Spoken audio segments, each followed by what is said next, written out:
Okay.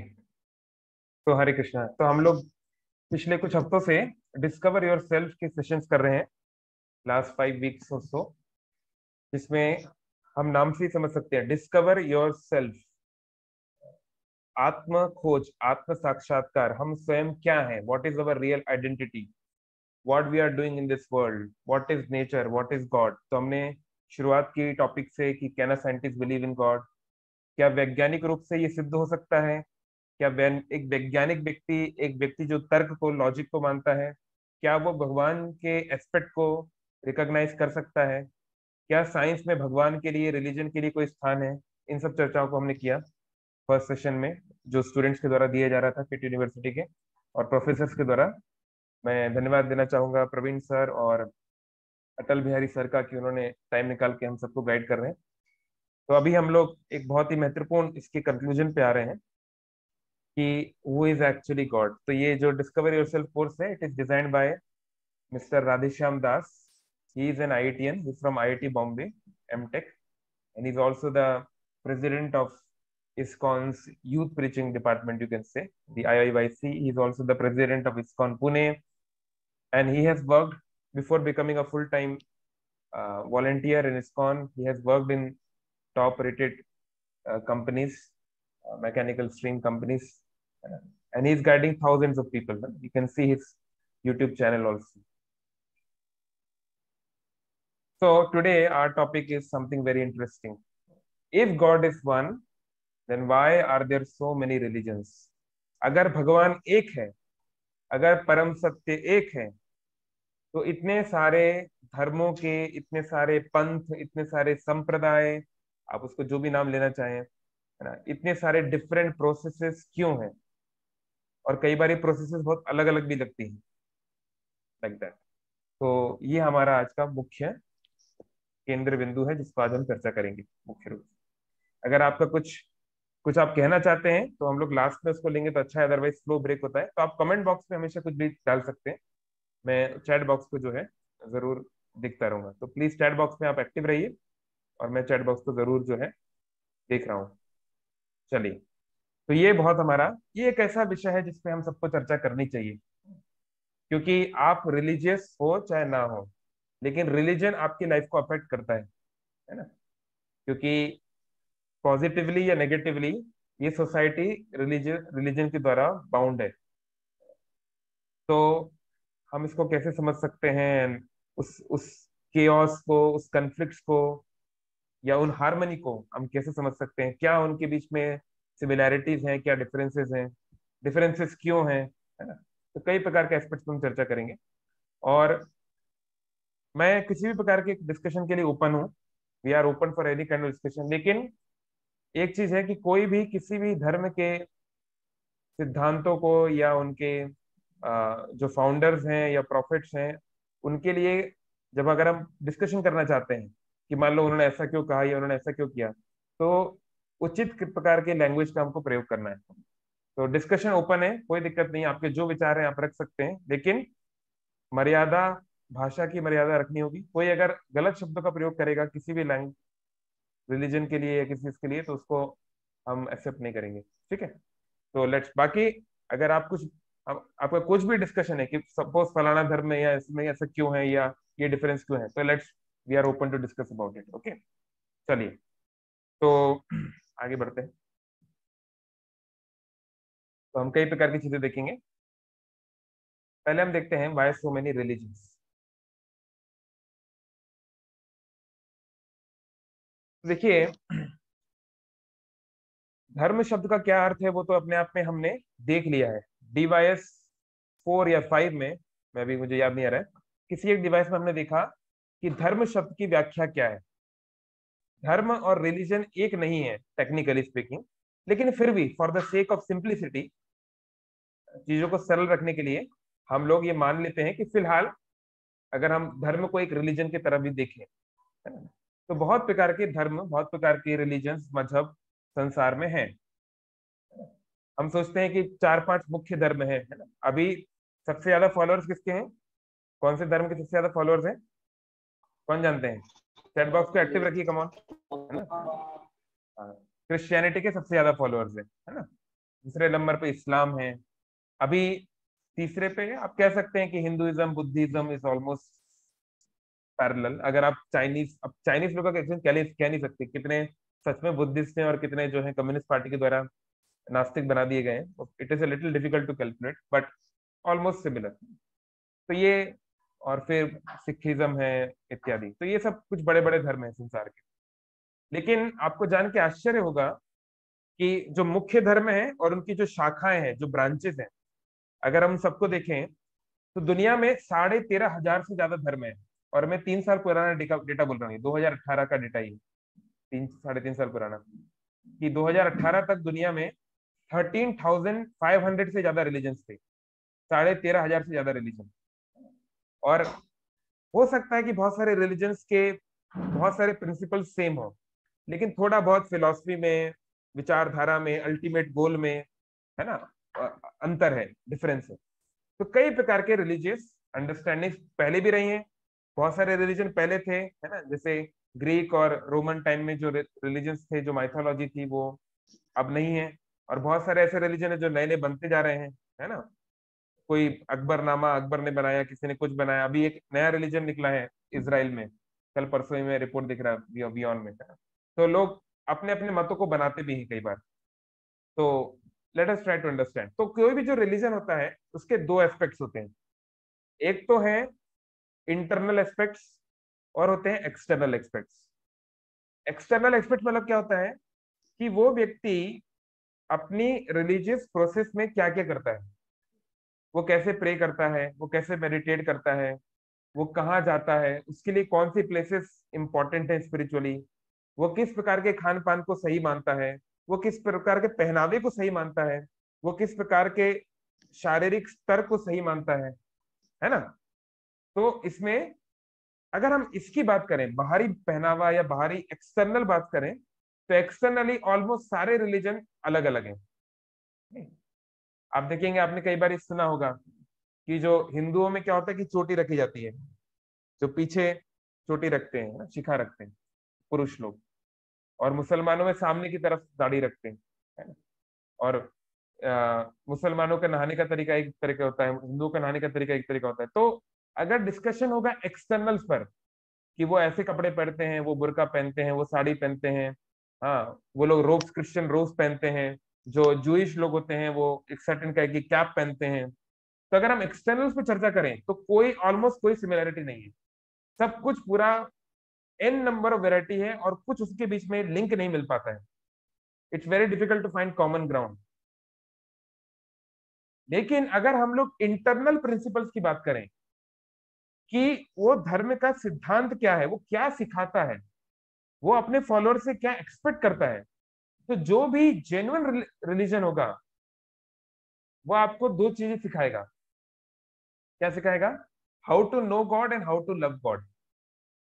कैसे भगवान को जान सकते हैं और कैसे भगवान को प्रेम कर सकते हैं। ये दो चीजें अल्टीमेट स्पिरिचुअल पाथ को, अल्टीमेट स्पिरिचुअल रियलिटी को हम कैसे समझ सकते हैं, कैसे जान सकते हैं, और कैसे उस अल्टीमेट एब्सोल्यूट ट्रुथ के साथ हम संबंध को गहरा कर सकते हैं, हमारे नेचुरल पोजीशन पे आ सकते हैं।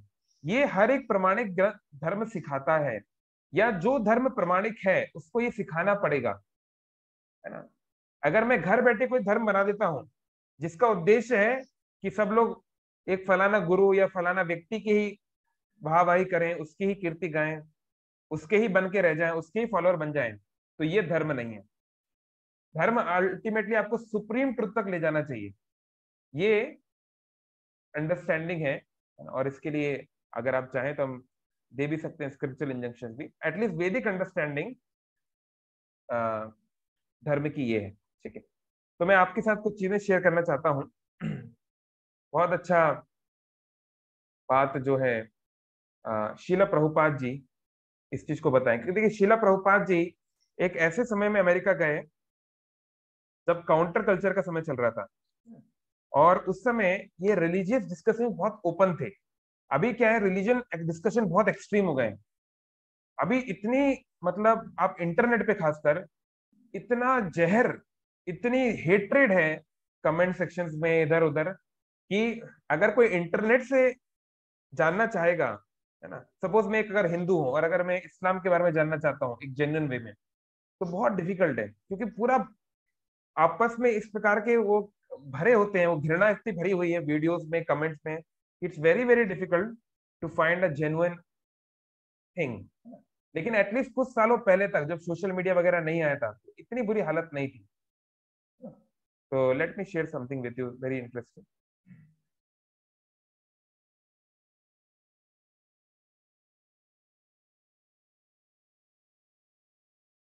ठीक है, अगर आपको वीडियो सुनाई ना दे, साउंड ना आए तो मुझे बताना। ठीक है। तो शिला प्रभुपाद जी से एक अमेरिकन न्यूज चैनल पे उनका इंटरव्यू हो रहा था, और उनसे ये बात पूछी गई कि आप रिलीजन अलग अलग प्रकार के धर्मों में कंफ्लिक्ट क्या पाते हैं, व्हाट कंफ्लिक्ट यू सी। ठीक है। Thank you. You found a movement some 7 years ago in Istanbul that was Yeah. held here in Goals. About when we keep ourselves very clear against the saffron. Are pulling away from the traditional religions and religions we hear. Why do you feel that people are pulling away from the Especially I've seen in London, cannot make them interested. I think so. pretty much takes the absolute and the Vedic Yeah, every takes the absolute truths from the we see that the trying to understand the Eastern religions in this country, such as people are pulling away from the traditional religions in this country, such as Christianity and so forth, and going for the trying to understand the Eastern religions. We hear a lot of swamis and gurus and other type of yogi and so forth. Why do you feel that people are pulling away from the traditional Christian standards here? but we see that the Christian churches, especially I've seen in London, mostly closed. People are not interested, or the Christian leaders, they cannot make them interested. Why? Did Christianity fail the people, which is why they're turning to other things? Or? I think so. You say that Hare Krishna consciousness pretty much takes the absolute truths from the Bible, the Quran, the Torah, and the Vedic. Yeah, everywhere. Everywhere. Religion means to understand God.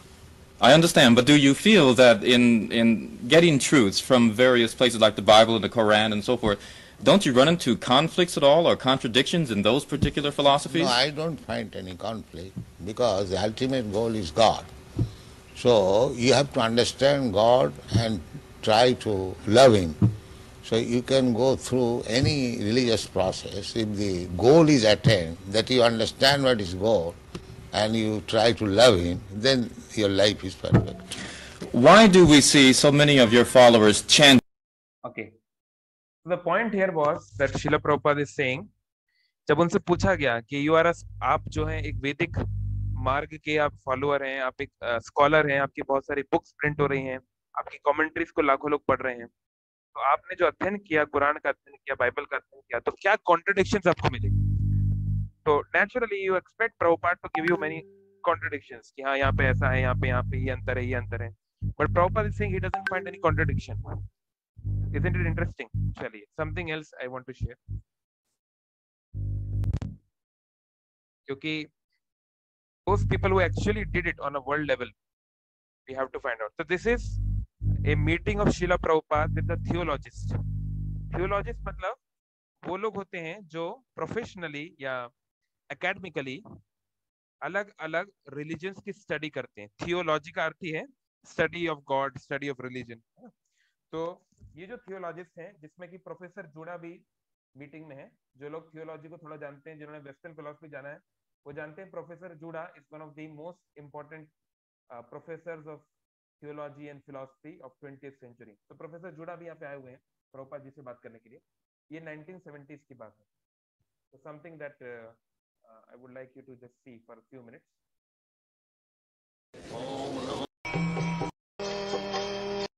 Christ says he's son of Muhammad says he's servant of God. Christ says he's son of God.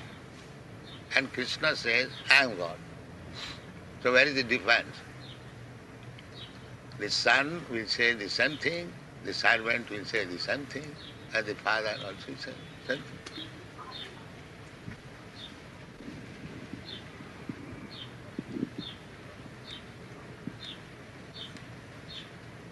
The theology means to know God and abide by His order. That is my understanding.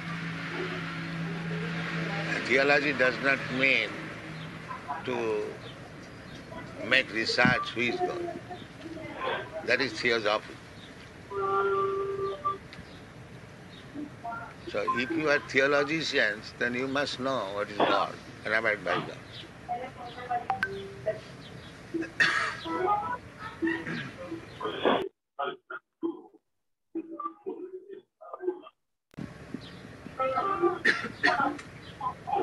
What do you think, Dr. Judah? Pardon? What do you think this proposition? Yes, well, I think you're quite right. I think that it is certainly in our day and age, many of us don't really know God. Then he's not theologist. We He's theosophic. we know about God, but we do not know God. I would agree. That is theosophy. Theosophy is they're thinking there is something superior. But who is that superior? They're searching. The same thing. A boy, he knows I have a father. But who is my father? That I don't know. But that you have to ask his mother. Alone he cannot understand. So our proposition is that if you do not know God, and here is God, Krishna, why don't you accept it? You do not know, first of all. And if I present here is God, then why don't you accept it?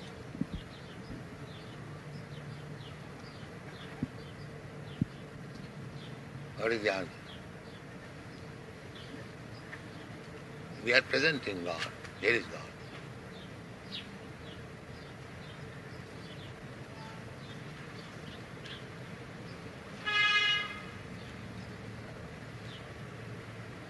And big acharyas have accepted. Ramanujarya, Madhvacharya, Vishnu Swami, Lord Chaitanya, in our disciplic succession, my Guru Maharaj, and I am preaching, it is God. I am not presenting a God whimsical. I am presenting a God who is recognized. So why don't you accept? What is the difficulty? Okay.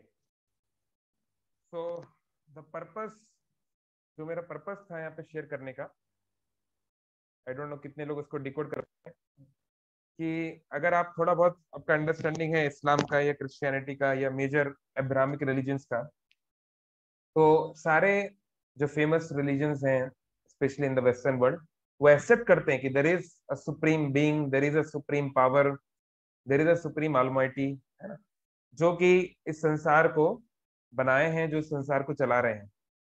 ठीक है.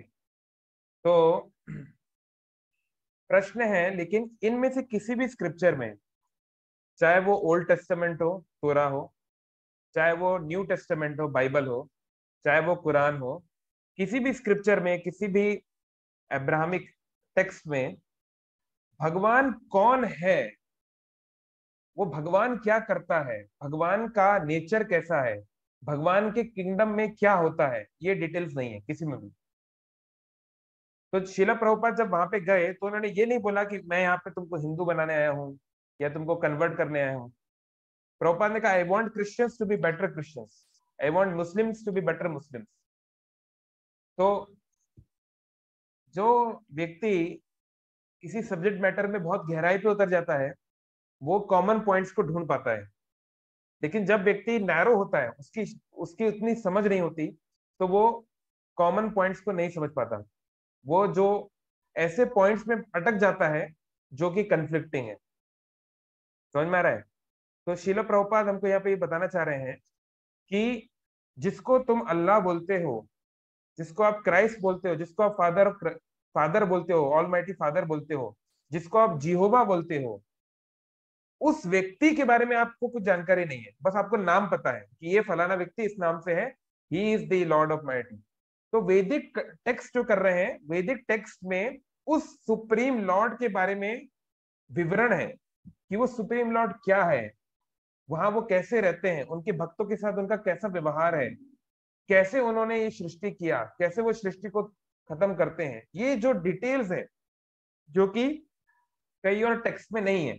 इसका ये मतलब नहीं कि वो text ठीक नहीं है, लेकिन जो इन्फॉर्मेशन आपको यहाँ से मिल सकती है उसको आपको एक्सेप्ट करना चाहिए। तो वही शिला प्रभुपाद प्रेजेंट करते थे कि मैं जो भगवान के बारे में बोल रहा हूँ, मैं जब कृष्ण बोलता हूँ तो मैं किसी हिंदू डीटी की बात नहीं कर रहा हूँ। ये कृष्ण जो है यही परम पिता है, यही परम सत्य है, और इसी को आप अल्लाह कहते हो, इसी को आप जिहोवा कहते हो, इसी को आप क्राइस्ट कहते हो। तो ये शिला प्रभुपाद यहाँ पे प्रेजेंट करने का प्रयास कर रहे हैं। तो चलो, अगर मान लो ऐसी बात है तो प्रश्न उठता है कि इतने सारे डिफरेंसेस क्यों हैं फिर? अगर जो कृष्ण ने जो बात बोली है गीता में, या अलग अलग जो स्क्रिप्चर्स हैं, वेस्टर्न स्क्रिप्चर्स हैं या ब्राह्मिक स्क्रिप्चर्स हैं, उसमें इतना डिफरेंस क्यों है? तो चलिए अब हम उस पॉइंट पे आते हैं। तो हम आगे हमारी पीपीटी में हमको ये पता चलेगा। ओके, सब क्लियर है ना, साउंड वाउंड वगैरह ठीक है? चलिए, तो देखिए, मान लीजिए आप एक मैथमेटिक्स के टीचर हैं, ठीक है? आपका काम है कि आप गणित पढ़ाते हैं, और आप जो है एक पीएचडी हैं, आपने एमफिल किया है, आप एक बहुत ही रिनाउंड मैथमेटिक्स के ज्ञाता हैं, आपने 30-40 साल तक मैथमेटिक्स का अध्ययन किया है, बहुत आप इसका आप नॉलेज जानते हैं, ठीक है? लेकिन जब आप एक प्राइमरी स्कूल के बच्चे को पढ़ाने जाएंगे, है ना, आप स्कूल में गए और आपको बोला गया कि आपको फर्स्ट स्टैंडर्ड सेकंड स्टैंडर्ड के बच्चे को मैथमेटिक्स पढ़ानी है, ठीक है? तो जब आप वहां पे जाएंगे तो आप उस बच्चे को क्या बोलेंगे? सबसे छोटा नंबर क्या है? What is the smallest number? Chat box पे ओपन रहिए, मैं देख रहा हूँ चैट बॉक्स पे कुछ लोगों ने क्वेश्चंस डाले हैं, उसको मैं लास्ट में बताऊंगा। हाँ, अभिषेक ने बोला हम 0 बताएंगे। लॉजिकली है, हम सब लोगों ने बचपन में यही पढ़ा है कि 0 सबसे छोटा नंबर होता है। अगर आप छोटे से बच्चे को बोलोगे बेटा 2 - 5 क्या होता है, तो ये छोटी बच्ची क्या बोलेगी? अंकल आपका दिमाग खराब हो गया है, 5 में से 2 माइनस होता है, 2 में से 5 माइनस नहीं होता। नहीं, तुरंत उत्तर देगी वो, और वो उसके लिए ठीक भी है, कुछ गलत नहीं, क्योंकि टीचर ने यही पढ़ाया। लेकिन जब हम हाई स्कूल में जाते हैं, याद करिए जब हम लोग 6 क्लास में थे, 7 क्लास में थे, जब पहली बार हमको रियल नंबर लाइन पढ़ाया गया, मुझे याद है 6 क्लास में हमारे टीचर ने हमको पढ़ाया रियल नंबर लाइन। तो उन्होंने हमको ऐसे पढ़ाया था कि बेटा अभी तक तुम जो सीखे हो ना पिछले 7 साल में, वो सब झूठ था। 0 सबसे छोटा नंबर नहीं होता, 0 से भी छोटे नंबर होते हैं, अनंत इनफाइनाइट नंबर होते हैं 0 से छोटे। और जब मैंने बात, मुझे आज भी याद है, इतने साल बीत गए, वो मोमेंट मैं सोच रहा था अरे ये क्या है, ये तो पूरा धोखेबाजी है। हाँ, लेकिन क्या ये टीचर की गलती है? क्या ये टीचर ऐसा जो पढ़ा रहा है बच्चे को कि 0 सबसे छोटा है, जो कि परम सत्य नहीं है, लेकिन उस समय के लिए वो ठीक है। तो अभी वो क्या पढ़ाता है बच्चों को, हाई स्कूल के बच्चों को, कि बेटा नेगेटिव नंबर्स होते हैं, रैशनल नंबर्स होते हैं, इरेशनल नंबर होते हैं, लेकिन सारे नंबर क्या होते हैं? रियल नंबर लाइन पर लाई करते हैं, है ना? हमको ये सिखाया गया, कोई भी नंबर हो रियल नंबर लाइन पर सभी वो लाई करते हैं, है ना? तो हमने मान लिया चलो ये सही है, ये परम सत्य है। फिर क्या हुआ? वही टीचर गया, एक ग्रेजुएशन की क्लास में गया, एक कॉलेज में पढ़ाने गया, तो वहां पे आके वो क्या पढ़ाएगा? वो बोलेगा बेटा बहुत दुख के साथ मैं आपको बता रहा हूँ कि आपको जो पढ़ाया गया था कि सारे नंबर रियल नंबर लाइन पे लाई करते हैं, ये एक झूठ था, ये एक सत्य नहीं था। क्योंकि कुछ नंबर होते हैं जिन्हें बोलते हैं इमेजिनरी नंबर, कॉम्प्लेक्स नंबर्स, है ना, आयोटा, जो कि इमेजिनरी होते हैं, मतलब वो होते नहीं है फिर भी वो होते हैं। ठीक है? तो वो इस रियल नंबर लाइन पे लाई नहीं करते। तो अब फिर आपको कॉम्प्लेक्स इंटीग्रल्स पढ़ाया जाता है नहीं? तो कहने का तात्पर्य है, आप मुझे ये बात बताइए, एक ही टीचर जो ईमानदार टीचर है, जो बच्चों का अच्छा भविष्य चाहता है, जो चाहता है बच्चे आगे बढ़े, वो क्यों अलग अलग लोगों को अलग अलग बात बोल रहा है? ठीक है? And let me just open it for everyone. मैं एक मिनट के लिए इसको आप सबको अनम्यूट कर रहा हूँ, कोई अगर अनम्यूट करके बोलना चाहता हो तो बताइए। हमने जो उदाहरण देखा, क्यों एक ही टीचर अलग अलग बात बोल रहा है? मतलब क्या उसकी बच्चों से दुश्मनी है? क्या उसका दिमागी संतुलन खराब हो गया है? क्या उसको आता नहीं? क्या बात है? जो जिस एज में जो चीज समझेगा उसे उसी वक्त समझाना सही। ओके, थैंक यू जय। और yes, thank you, thank you. हाँ, तो it's a valid point, thank you जय। तो एज की जो बात है, या अगर हम ब्रॉडर एस्पेक्ट देखें, ऑडियंस के अनुसार मैसेज को प्रेजेंट किया जाता है ना? जो जिस स्तर पे है उसको उसी स्तर की बात बताई जाती है ना? जब छोटा बच्चा आपसे बोलता है दीदी दीदी भैया भैया ऐसा क्यों है, ऐसा क्यों है, ऐसा क्यों है, तो आप उसको, ये नहीं कि आप उसको पूरा साइंस पढ़ाने लगो, आप उसको बोलते हैं हाँ बेटा ऐसा है, कुछ उसको बता देते हो। तो कई बार जो आप बोलते हो, जो जुमला बोलते हो, जो बात बोलते हो, वो टेक्निकली उतनी सही भी नहीं हो सकती है, लेकिन फिलहाल उसके लिए उतना काम चल जाएगा, है ना? तो ये बुद्धिमानी का परिचय है। क्योंकि अगर आप छोटे से बच्चे को एक छोटे से बच्चे को आप ये पढ़ाओगे कि बेटा तुम जो है कॉम्प्लेक्स इंटीग्रल आज हम सीखेंगे, जो बच्चा एबीसीडी जानता है, अभी 1 2 3 वो सीख रहा है, उसको क्या आप कॉम्प्लेक्स इंटीग्रल पढ़ाओगे तो क्या होगा? वो भाग जाएगा, वो बोलेगा आपकी पढ़ाई आप ही जानो भैया, नहीं। लेकिन वही बच्चा आगे चल के एक समय पे जब वो मैच्योर हो जाएगा धीरे धीरे, तो वो सीख सकता है। तो इसी प्रकार से अगर हम लोग केयरफुली एनालिसिस करें सभी मेजर रिलीजन्स का across the world, bona fide religion का, रिलीजन जो कि हमें भगवान की ओर ले जाते हैं, ना कि किसी पर्टिकुलर व्यक्ति तक लाके हमें खत्म कर देते हैं, है ना, जो हमें एब्सोल्यूट ट्रुथ तक ले जाते हैं, अगर उन रिलीजन्स की हम बात करें, तो हम देखेंगे कि हमको कुछ एक ऐसे चिन्ह मिलते हैं, ऐसी कुछ चीजें मिलती हैं जो कॉमन है। ठीक है, जैसे फॉर एग्जाम्पल अगर हम बात करें, इस्लाम की बात करें, तो लोग सोचते हैं कि इस्लाम में कोई कुछ भी कैसे भी खा सकता है, ऐसा नहीं है ना? वहां पर भी बहुत सारे कंसिडरेशन है। जैसे आप जानते हैं कि इस्लाम में जो सुअर का मांस होता है उसको हराम बोला जाता है ना? क्या बोलते हैं इंग्लिश में सुअर के मांस को? कुछ मुझे भी क्लिक नहीं कर रहा, समथिंग, बीफ। कुछ एक टर्म है ना, समथिंग, एनीवे आप समझ गए है ना? मतलब जो सुअर है, जो पिग है, उसके मांस को नहीं खाना चाहिए। इस प्रकार से डॉग के मांस को नहीं खाना चाहिए। ऐसे मैं पढ़ रहा था, एक इस्लामिक स्कॉलर है, उनके एक प्रेजेंटेशन में पढ़ रहा था, pork, pork, yes, thank you, thank you. अभी हमने कभी खाया नहीं इसलिए हमें पता नहीं चलता है, पॉर्क, पॉर्क बोलते हैं इसको। तो एक इस्लामिक स्कॉलर की हम बुक पढ़ रहे थे, तो उन्होंने बताया कि ये ये जो कॉन्सेप्ट होता है हलाल का, हलाल वर्सेस हराम का, तो उन्होंने एक बात बताई कि जब वो किसी एनिमल को हम सेक्रीफाइस करते हैं, है ना, तो जब वो सेक्रीफाइस करते हैं किसी एनिमल को, जिसको कि हलाल कहते हैं, उस एनिमल के 8 हिस्से होने चाहिए। सपोज 2 किलो का कोई मुर्गी है, उदाहरण दे रहा हूं, तो वो 2 किलो का जो मुर्गी है उसके 8 हिस्से करने चाहिए, मतलब कि 1.75, सॉरी, मतलब 250 ग्राम के पर पीस हो गया, ठीक है। और उस 8 हिस्से में से 7 हिस्से जो है उसको चैरिटी दे देना चाहिए, उसको गरीबों को, जरूरतमंद लोगों को, कमजोर लोगों को बांट देना चाहिए, और केवल एक हिस्सा पाना चाहिए। तो इसको बोलते हैं हलाल मीट। अब क्वेश्चन है कितने लोग जेन्युइनली, इवन जो इस्लाम के फॉलोअर्स की संख्या भी 1.5 बिलियन के आसपास है, 1.5 बिलियन, 150 करोड़ फॉलोअर्स है इस्लाम के, तो कितने इस्लाम के फॉलोअर्स हैं जो इस बात को फॉलो करते हैं? ये प्रश्न है ना? तो रिस्ट्रिक्शन वहां पर भी है ना? और अमन प्रो सही बोल रहे हैं कि there is a difference between झटका एंड थिंग्स लाइक दैट। ठीक है, हम लोग उतना उसमें नहीं जाएंगे, और मैं ना ही कोई इस्लामिक स्कॉलर हूं, तो मुझे नहीं। इसी प्रकार से आप देखेंगे कैथोलिक्स में या इवन प्रोटेस्टेंट्स में भी, क्रिश्चियनिटी में फ्राइडे को मीट नहीं खा सकते, और उनका एक फेस्टिवल होता है, उसको बोलते हैं ऐश वेडनेसडे। तो ऐश वेडनेसडे से लेकर गुड फ्राइडे तक, ये करीब 17 दिन का टाइम है। ये इन इन दिनों में वो लोग मीट नहीं खा सकते, ऐश फ्राइडे से लेकर गुड फ्राइडे, ऐश वेडनेसडे से लेकर गुड फ्राइडे तक, जो जेन्युइन स्क्रिप्चर के अनुसार। अब पालन करो ना करो वो अलग बात है, बट जो अंडर, और जो मॉन्क्स होते हैं वो फॉलो करते हैं इसको, क्रिश्चियन जो मॉन्क्स होते हैं, दे डू फॉलो इट। तो वहां पर भी रिस्ट्रिक्शन है। और सनातन धर्म में, वैदिक में तो बहुत सारा रिस्ट्रिक्शन है मीट ईटिंग के ऊपर।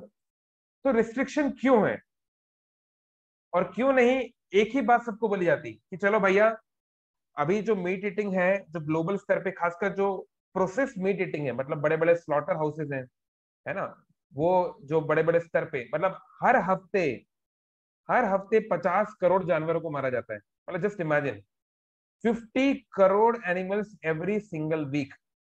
समझ रहे हैं? मतलब मनुष्य मनुष्य है 7.5 करोड़, है ना?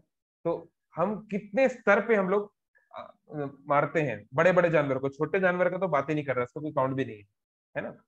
तो इतने बड़े स्तर पे ही होता है। और इससे हो क्या रहा है, अगर हम क्लाइमेट चेंज की बात करें, हम लोग बहुत बात करते हैं क्लाइमेट चेंज की, है ना। अभी कोप में कोपेनहेगन का जो सम्मेलन हो रहा है उसकी बात हो रही है, मोदी जी गए, बहुत लोग गए, लेकिन वहां पे इस बात को कोई एड्रेस नहीं कर रहा है कि किस प्रकार से जो एनिमल बेस्ड डाइट है वो किस प्रकार से डिस्ट्रॉय करती है एनवायरमेंट को। क्योंकि दुनिया का जो जितना गेहूं होता है, चावल होता है, उसका अधिकतर हिस्सा मनुष्य नहीं खाते। 60 to 70% जो गेहूं चावल हो रहा है दुनिया में, ये जानवर खाते हैं, जिनको लाइफ स्टॉक बोला जाता है ना। स्टॉक, स्टॉक आप जानते हैं, जैसे आप जानते हैं मेरे दुकान में इतना स्टॉक है, मेरे घर में इतना स्टॉक है। स्टॉक मतलब कोई चीज जो भविष्य में मैं यूज करूंगा। और लाइव, लाइव मतलब जीता जागता स्टॉक। तो वहां जानवरों को एनिमल नहीं बोला जाता, लाइव स्टॉक बोला जाता है। यानी ये जो गाय है, ये जो गाय मेरे स्लॉटर हाउस में है, ये हजारों गाय जो है, हजारों लाखों चिकन जो है, ये सब लाइव स्टॉक है। मतलब ये जीवित है, लेकिन इनको मैं भविष्य में खाएंगे हम लोग। तो इन लाइव स्टॉक को पालने के लिए दुनिया का अधिकतर ग्रेन्स उनको चला जाता है, जो कि बहुत सारे भूखे मनुष्य को मिलना चाहिए था। एनीवे, तो हमारी जो क्लाइमेट चेंज की हम बात करते हैं, हम लोग कार्बन एमिशन की बात करते हैं, उसका एक मेजर कंट्रीब्यूटर है मीट ईटिंग, लेकिन उस पर बात नहीं होती। तो चाहे एनवायरमेंट की तरफ से बात करें या कैसे बात करें, मीट ईटिंग करना भी है, लेकिन अगर उसे इतने ग्रैंड स्तर पे जो किया जाता है, रोज आदमी रोज मांस खा रहा है, दिन में 3 बार मांस खा रहा है, तो उसका नेचर पे प्रभाव पड़ रहा है, उसका अ, हमारे पर्टिकुलर हेल्थ पे फर्क पड़ता है ना। कोलेस्ट्रॉल लेवल्स बढ़ते हैं, हार्ट की प्रॉब्लम्स बढ़ती हैं, कई प्रकार के इश्यूज होते हैं। तो कहने का मतलब है कि मीट ईटिंग को रिस्ट्रिक्ट तो करना पड़ेगा। चलो, आप हो सकता है पूरी तरह मीट ईटिंग ना छोड़ो, कोई बात नहीं, लेकिन रिस्ट्रिक्ट तो करना पड़ेगा।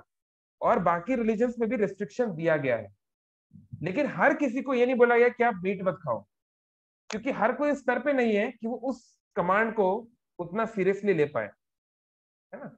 जैसे सरकार नहीं चाहती आइडियली, आजकल की सरकारें तो निकम्मी है, पर एक आइडियल एक राजा जो है, उसको नहीं, उसको चाहना, उसको ऐसा विचार होना चाहिए कि मेरी जनता जो है शराब ना पिए, हमारे देश की जनता जो है सिगरेट ना पिए।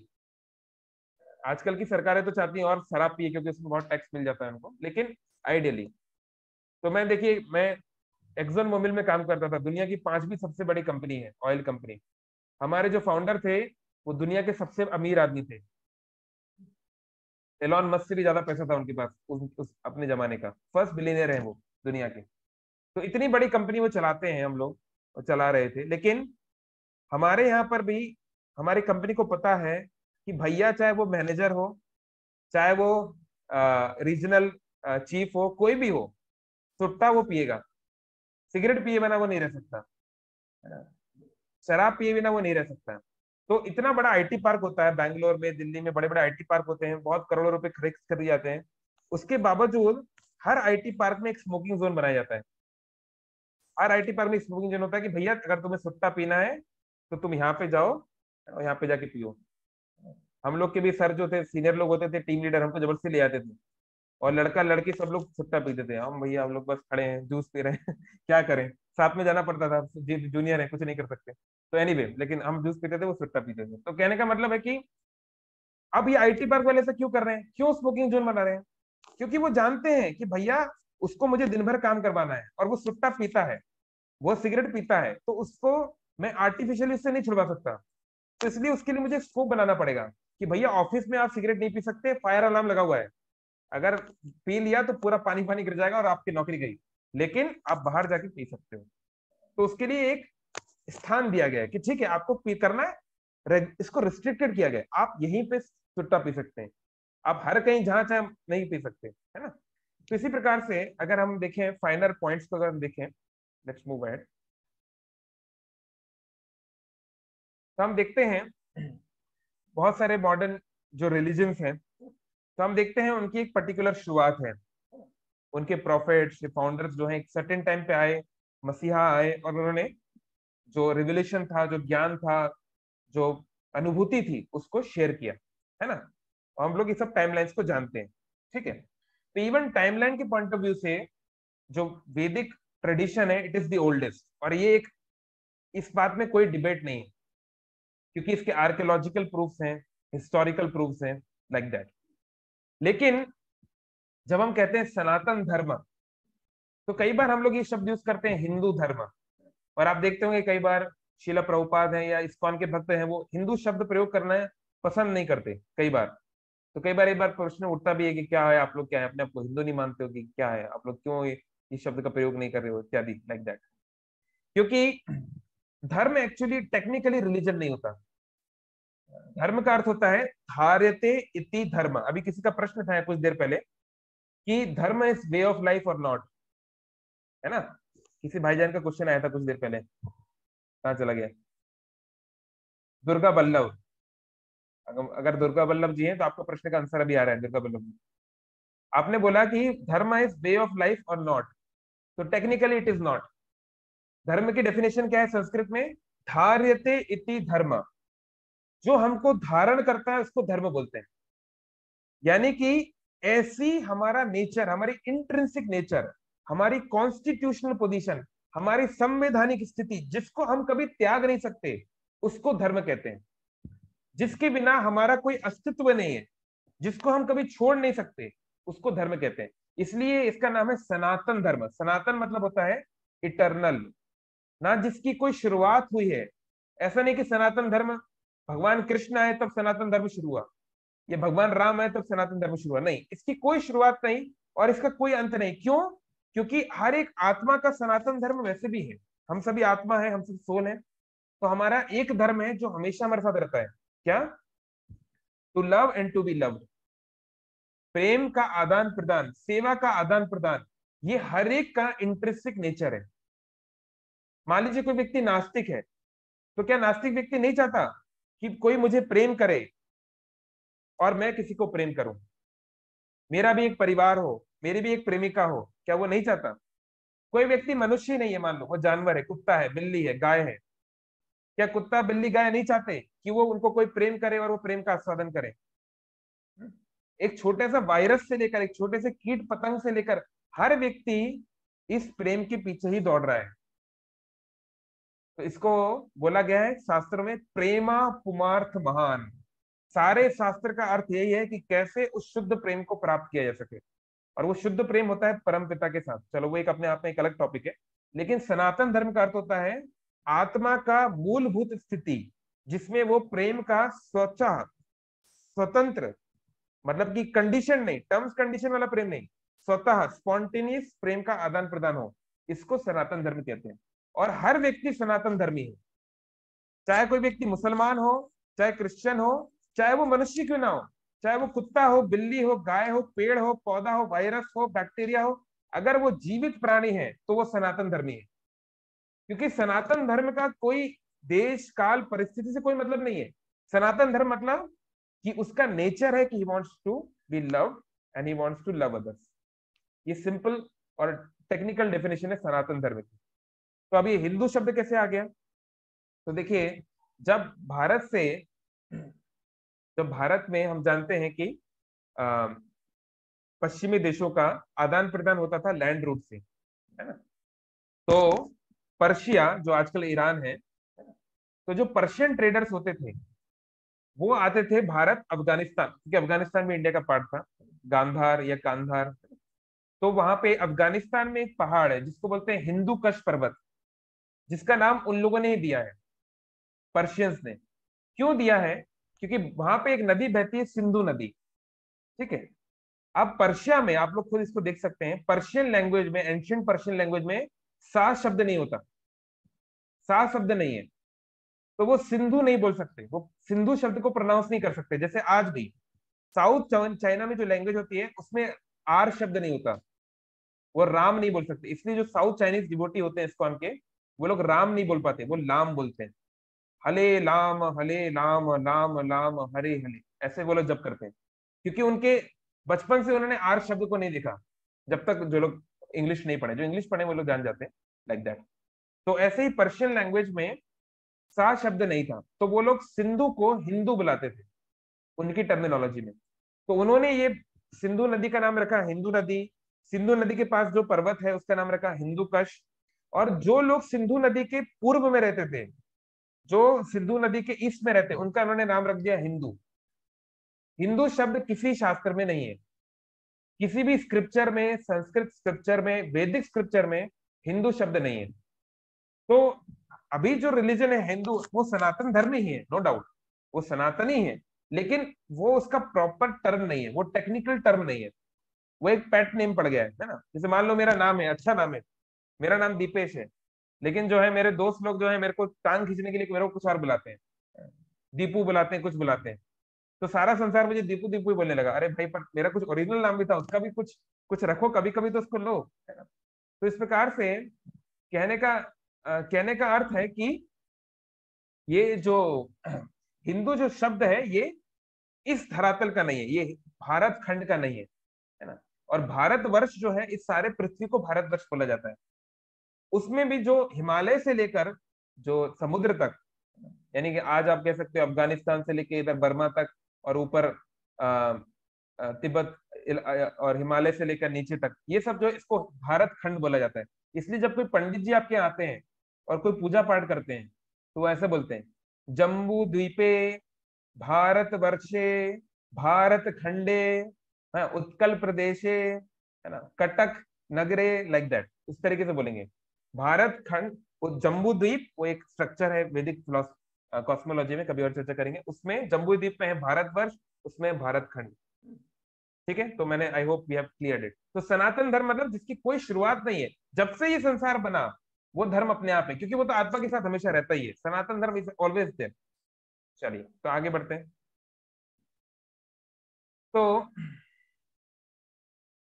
जैसे शिला प्रभुपाद जी के गुरु महाराज के गुरु महाराज के गुरु महाराज भक्ति विनोद ठाकुर, उन्होंने एक पुस्तक लिखी है जैव धर्म। अब आप बोलोगे अरे इन्होंने क्या नया धर्म निकाल दिया, जैव धर्म जैन धर्म जैसा? नहीं, जैव धर्म मतलब जीव का धर्म। जीव का धर्म क्या है? वही सनातन धर्म, उसके ऊपर उन्होंने डिस्कशन किया है।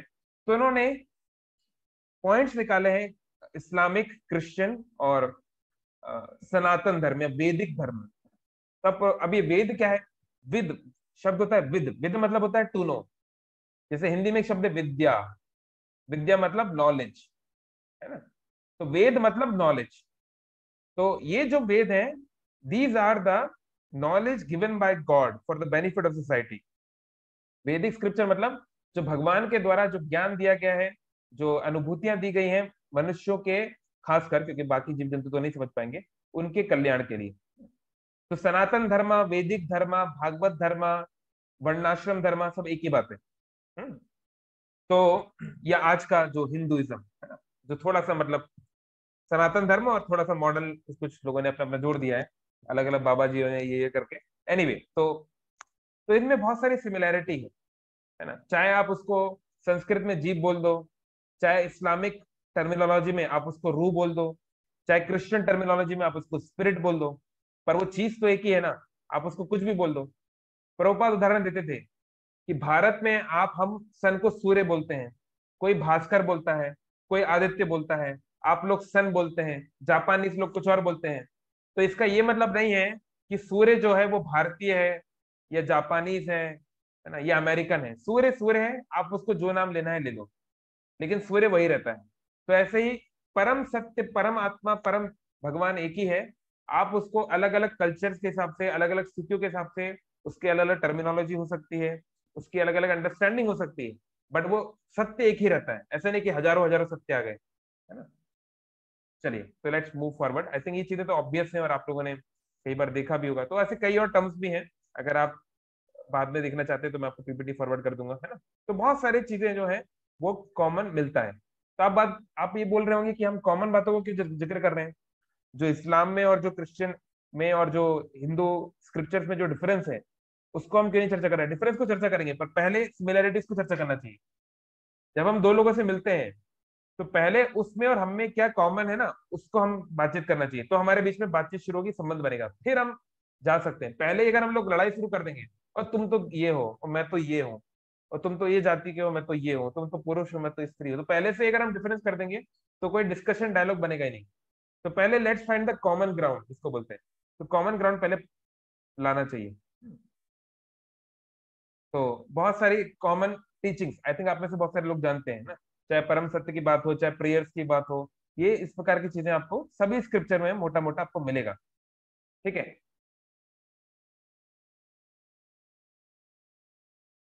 चलिए लेट्स मूव फॉरवर्ड, है ना। इसी प्रकार से अगर आप क्रिश्चियनिटी की बात करें और अगर हम लोग वैदिक कॉन्सेप्ट की बात करें, तो बहुत सारी चीज जो है आपको मिलेंगी, है ना। लेकिन आप देखोगे कि जो फाइनल मैसेज है वो हर जगह सेम है, कुछ खास डिफरेंस नहीं है। लेकिन एक डिफरेंस है, जैसे हम देखते हैं जीसस क्राइस्ट।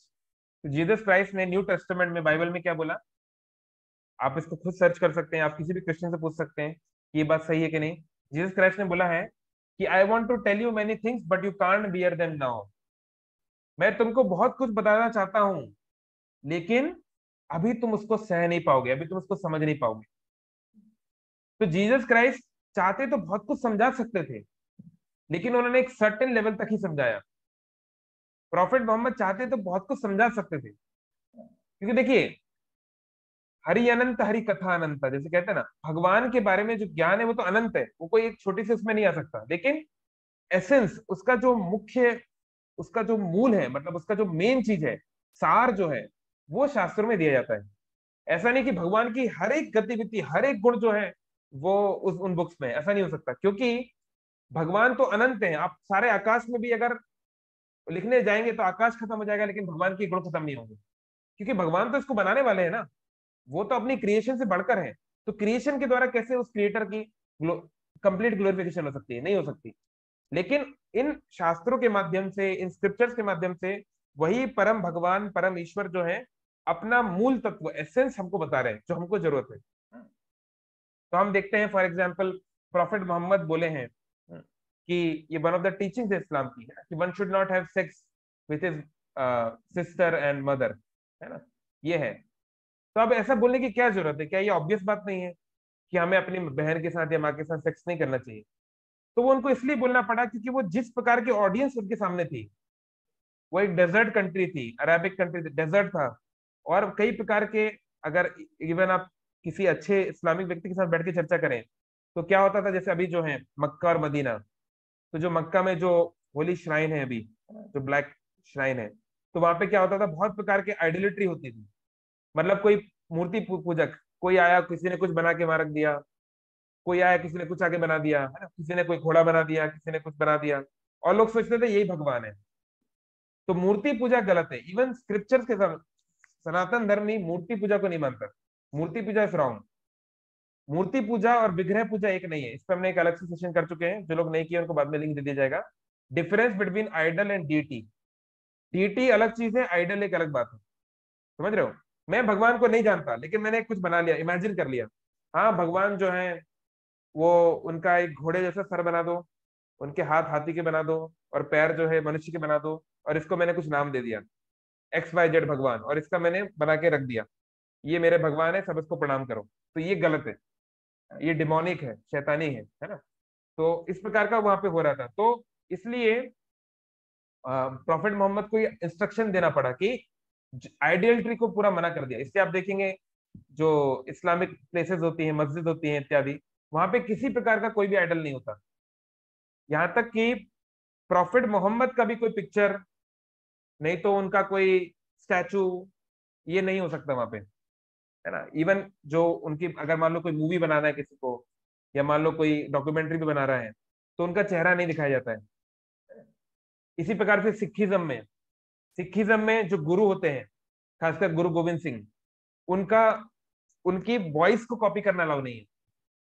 आपने देखा होगा चार साहिबजादे, जिन्होंने मूवी देखी है वो फेमस, तो उसमें गुरु गोविंद सिंह जी को दिखाया गया है, बट उनके उनके डायलॉग्स नहीं होते हैं, क्योंकि उनके डायलॉग्स को बताना उनके कल्चर में, उनके ट्रेडिशन में अलाउ नहीं, लाइक दैट। तो कहने का मतलब है कि प्रॉफिट मोहम्मद को कहना पड़ा कि भाई don't have sex with your mother and sister. इसका मतलब उस समय के लोग इतने गिरे हुए थे उस स्थान पे, वो जो डेजर्ट में जो कल्ट थी, जो इस प्रकार के जो लोग रह रहे थे, वो इस प्रकार का जीवन जी रहे थे कि वो अपने ही माँ और बहन के साथ भी शायद कर रहे होंगे, है ना। तो इस कारण से उनको इस तरीके से बोलना पड़ा एक्सप्लिसिटली। तो इसलिए हमको समझना चाहिए कि जज करना बहुत आसान है, इट्स वेरी इजी टू जज पीपल, कि ये तो ऐसी बात बोल दी है, लेकिन उस व्यक्ति ने ऐसा क्यों बोला, to get in to that shoes takes a lot of maturity.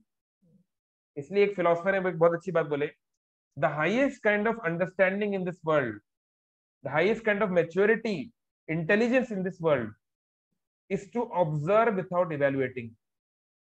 जो व्यक्ति उतना विचारशील माना जाता है, उतना बुद्धिमान माना जाता है जो ऑब्जर्व करना जानता है कि क्या हो रहा है, उस इंफॉर्मेशन को वो लेता है, समझता है, वो रिजल्ट पे नहीं जंप नहीं करता। हमारा क्या है, हम तुरंत रिजल्ट पे आना चाहते हैं। हाँ ये ऐसा ऐसा है, हाँ हमने जजमेंट पास कर दिया, ये तो गलत है, ये तो सही है, ये फलाना मार्ग सही है, फलाना मार्ग गलत है, without getting deep into the waters. तो इसलिए हम देखते हैं कि सामान्य तौर में हिंदू मुस्लिम या क्रिश्चियंस मुस्लिम्स इनमें इतनी लड़ाई वगैरह क्यों हो रही, क्योंकि जो फॉलोअर्स हैं, most of the followers they don't read scriptures. वो कोई फलाना मौलाना है, फलाना कोई व्यक्ति है, फलाना कोई व्यक्ति है, उसका सुनते हैं। अब वो क्या बोल रहा है, क्या वो उसका पर्पस क्या है बोलने का, उसके इंटेंशन क्या है, वो नहीं जानते। तो कई बार क्या होता है, छोटी छोटी चीजों पे कंफ्लिक्ट होता है कि इनकी खाने की आदतें ऐसी हैं, इनकी खाने की आदतें ऐसी हैं, ये ऐसा करते हैं, वो वैसा करते हैं। तो वो कंफ्लिक्ट में बढ़ते चले जाते हैं, क्योंकि मैच्योरिटी नहीं है कि फलाने व्यक्ति ने, फलाने प्रोफेट ने ऐसा क्यों बोला, जीसस क्राइस्ट ने ऐसा क्यों बोला, भगवान कृष्ण ऐसा क्यों बोल रहे हैं। थोड़ा समझने का तो प्रयास करो, पहले समझो, उसके बाद उसकी गहराई में जाके फिर आप कुछ इवेल्यूशन कर सकते हो, बट लोग ऐसा नहीं करते। तो तो हम देख सकते हैं, जैसे मैंने आपको उदाहरण दिया कि जीसस क्राइस्ट ने बोला कि I am the son of God. Christianity में तीन चीजें होती हैं, God the father, Jesus the son and the Holy Spirit. इसको ट्रिनिटी बोलते हैं। तो क्रिश्चियनिटी में जैसे आप देखेंगे, उनके भी ऑल्टर होते हैं। अगर आप कभी गए क्रिश्चियन चर्च में, तो वहां पे भी जीसस क्राइस्ट का क्रॉस पे होता है, मदर मैरी होती हैं, उनकी माँ होती है ना, कई बार फादर जोसेफ भी होते हैं कई बार, और जो अपोस्टल्स हैं, सेंट पॉल, सेंट जोसेफ, वो सब भी कई बार होते हैं, है ना। तो उनके में वो अलाउ है, लेकिन they don't worship the altar in that sense, मतलब वो एक रिप्रेजेंटेटिव होता है ना। चलिए हम उसमें इतना नहीं जा रहे, लेकिन कहने का मतलब है कि वहां पर भी ये कॉन्सेप्ट है कि there is a conception of a personality of Lord. अब जैसे बात करें हम लोग इस्लाम की, तो किसी इस्लामिक स्कॉलर, ये हो सकता है ये बात आपको चौंका दे, लेकिन किसी इस्लामिक स्कॉलर के साथ आप ठंडे दिमाग से बैठिए और उससे पूछिए, उनसे बातचीत करिए कि इस्लामिक, इवन कुरान में भी ये बातें हैं कि नहीं। कुरान में ये बात है कि जब प्रॉफिट मोहम्मद का जब रिविलेशन हुआ अल्लाह के साथ, ऑल माइटी के साथ, तो उन्होंने ये पुस्तक, ये जो कुरान है, जो होली बुक है, ये जब उन्होंने उनको दिया, तो अल्लाह ने अपने हाथ से उनको दिया, अपने हाथ से उनको दिया, और उनका कॉम्प्लेक्शन ब्लैकिश था। कुरान में ये बात है कि अल्लाह का कॉम्प्लेक्शन ब्लैकिश था। तो जब हमारे कभी मुस्लिम दोस्त ये बात बोलते हैं कि अल्लाह जो है वो कोई व्यक्ति नहीं, वो तो उसका कोई फॉर्म नहीं, उसका कोई ये नहीं वो नहीं, तो प्रश्न है, जब हम बोलते हैं कि ईश्वर निराकार है, इसका ये मतलब है कि उसका हमारी तरह फॉर्म नहीं, वो मेरे और आपकी तरह मनुष्य नहीं है, लेकिन उसका एक डिवाइन फॉर्म जरूर है। नहीं तो किस, अल्लाह का जब कोई फॉर्म नहीं है उनका कुछ, तो उन्होंने किस हाथ से प्रॉफिट मोहम्मद को बुक दिया, किस हाथ से उन्होंने वो नॉलेज ट्रांसफर की, उसका क्या मतलब है, ब्लैकिश कॉम्प्लेक्शन का क्या मतलब है। तो इस बातों को जो है उसको एक्सप्लेन नहीं किया जाता, अरे नहीं नहीं ये हमारे एजेंडा को नहीं मैच कर रहा है, इसको छोड़ो। हम उन बातों को करें, हम काफिरों की बात करें, हम ये बात करें, हम वो बात करें, जो आपको पॉलिटिकली या जो आपको आइडियोलॉजिकली जो आपको फेमस बना सकती हैं या आपके एजेंडा को पूरा कर सकती हैं, उस बारे में बात होती है। जो सिमिलैरिटीज हैं उस पर बात नहीं की जाती जानबूझ के, और इस कारण से डिफरेंसेस बढ़ते चले जाते हैं। तो जैसे हो सकता है आप 35 लोग हैं, है ना, ये चलो हम, आप 35 लोग हैं, आप में से कितने लोगों ने ये बात पहले सुना था कि जो जो अल्लाह है उनका कॉम्प्लेक्शन ब्लैकिश कुरान में है, या उन्होंने अपने हाथ से ये ज्ञान दिया, है ना? हो सकता है हमें से किसी ने ना सुना हो। तो क्योंकि ये चीजों को सामने नहीं लाया जा रहा है, तो इसी प्रकार से आप देखेंगे क्रिश्चियनिटी में, तो जीसस क्राइस्ट बोल रहे हैं कि God is the father, I am his son. तो ये बात तो सही है। तो प्रभुपाद जी से पूछा गया, what is your view on Jesus Christ, Prabhupada ने कहा yes he is the son of God. तो प्रभुपाद ने लेकिन बोला, actually we are sons of God, हम सब भगवान के पुत्र और पुत्रियां हैं, but Jesus is a pure son of God. वो भगवान के शुद्ध भक्त हैं, और हम लोग शुद्ध नहीं है, हम लोग जो हैं, हम लोग अच्छे बच्चे नहीं है, हम लोग भगवान की सत्ता को नहीं मानते, उनकी बात को नहीं मानते, पर जीसस मानते हैं। तो जीसस बोल रहे हैं कि आई एम द सन, जब सन बोल रहे हैं तो there must be a father, पर question is who is the father. तो वो बात वहां पर डिस्क्रिप्शन नहीं है, who is Allah, what does Allah do at his place. तो ये जैसे कि एक उदाहरण दिया गया है, जैसे मान लीजिए एक छोटी डिक्शनरी है, एक पॉकेट डिक्शनरी है, तो इस पॉकेट डिक्शनरी में मान लीजिए 5,000 शब्द हैं, 10,000 शब्द हैं, है ना, 20,000 शब्द हैं, ठीक है। तो इसमें हमें कुछ इंपॉर्टेंट शब्द जो हमको रोज के जीवन में चाहिए वो हमको मिल जाएंगे। लेकिन एक होती है मेगा डिक्शनरी, चैम्बर्स डिक्शनरी, मोटा मोटा उसका 12-12 वर्जन आता है। अभी आजकल ये सब कुछ नहीं है क्योंकि हर चीज ऑनलाइन हो गई है, कि पुराने जमाने में सब हुआ करता था नहीं। तो अभी भी ऑक्सफोर्ड में, कैम्ब्रिज में इस प्रकार की चीजें मिलती हैं, है ना। तो देखिए, मुझे इस बात का उत्तर दीजिए, आप लोग चैट बॉक्स में बताइए, हर एक शब्द जो पॉकेट डिक्शनरी में है, जो छोटी डिक्शनरी में है, क्या वो चैम्बर्स डिक्शनरी में होगा कि नहीं? हर एक शब्द जो कि पॉकेट डिक्शनरी में है वो चैम्बर्स डिक्शनरी में है कि नहीं? है, सही बोला सुनील, है। लेकिन क्या हर एक शब्द जो चैम्बर्स डिक्शनरी में है, क्या वो पॉकेट डिक्शनरी में होगा, इसकी गारंटी है? नहीं है ना। तो आप लोगों ने मैथ्स के, आप लोग स्टूडेंट हैं, आप लोगों ने सेट थ्योरी पढ़ी है, सेट थ्योरी पढ़ा ना, सुपर सेट और सबसेट। तो ये जो चैम्बर्स डिक्शनरी क्या है, ये सुपर सेट है, और ये पॉकेट डिक्शनरी एक सबसेट है। मतलब पॉकेट डिक्शनरी जो है उस पूरे डोमेन का एक पर्टिकुलर हिस्से को बताती है। तो ऐसे ही सनातन धर्म जो है, वैदिक टेक्स्ट जो होते हैं, वो ना केवल ये बताते हैं कि जीव क्या है, उसका प्रकृति से क्या संबंध है, भगवान से क्या संबंध है, लेकिन वो एक ऐसी यूनिक बात बताते हैं जो कि अन्य स्क्रिप्चर्स में जिसका डिटेल नहीं है। वो ये बताते हैं कि वो व्यक्ति, वो अल्लाह, वो परम ईश्वर, वो गॉड द फादर, वो जिहोवा, वो है क्या, उसका नेचर क्या है, उसका धाम क्या है, वो वो करता क्या है वहां बैठ के, बस मतलब बैठ के क्या जजमेंट कर रहा है क्या? और वो परम शक्ति, वो परम ईश्वर, उसका नाम है कृष्ण। कृष्ण का मतलब ये नहीं कि वो ग्वाला जो उत्तर प्रदेश में पैदा हुआ और जो यादवों का राजा है, नहीं। कर्षति इति कृष्ण, ये केवल एक लीला है, लेकिन वो कृष्ण जो है वही परम सत्य है।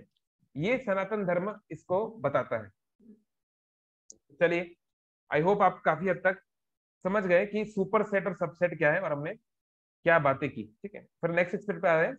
किसी के क्वेश्चन है तो डालना शुरू कर सकते हैं, we are closing in a few minutes.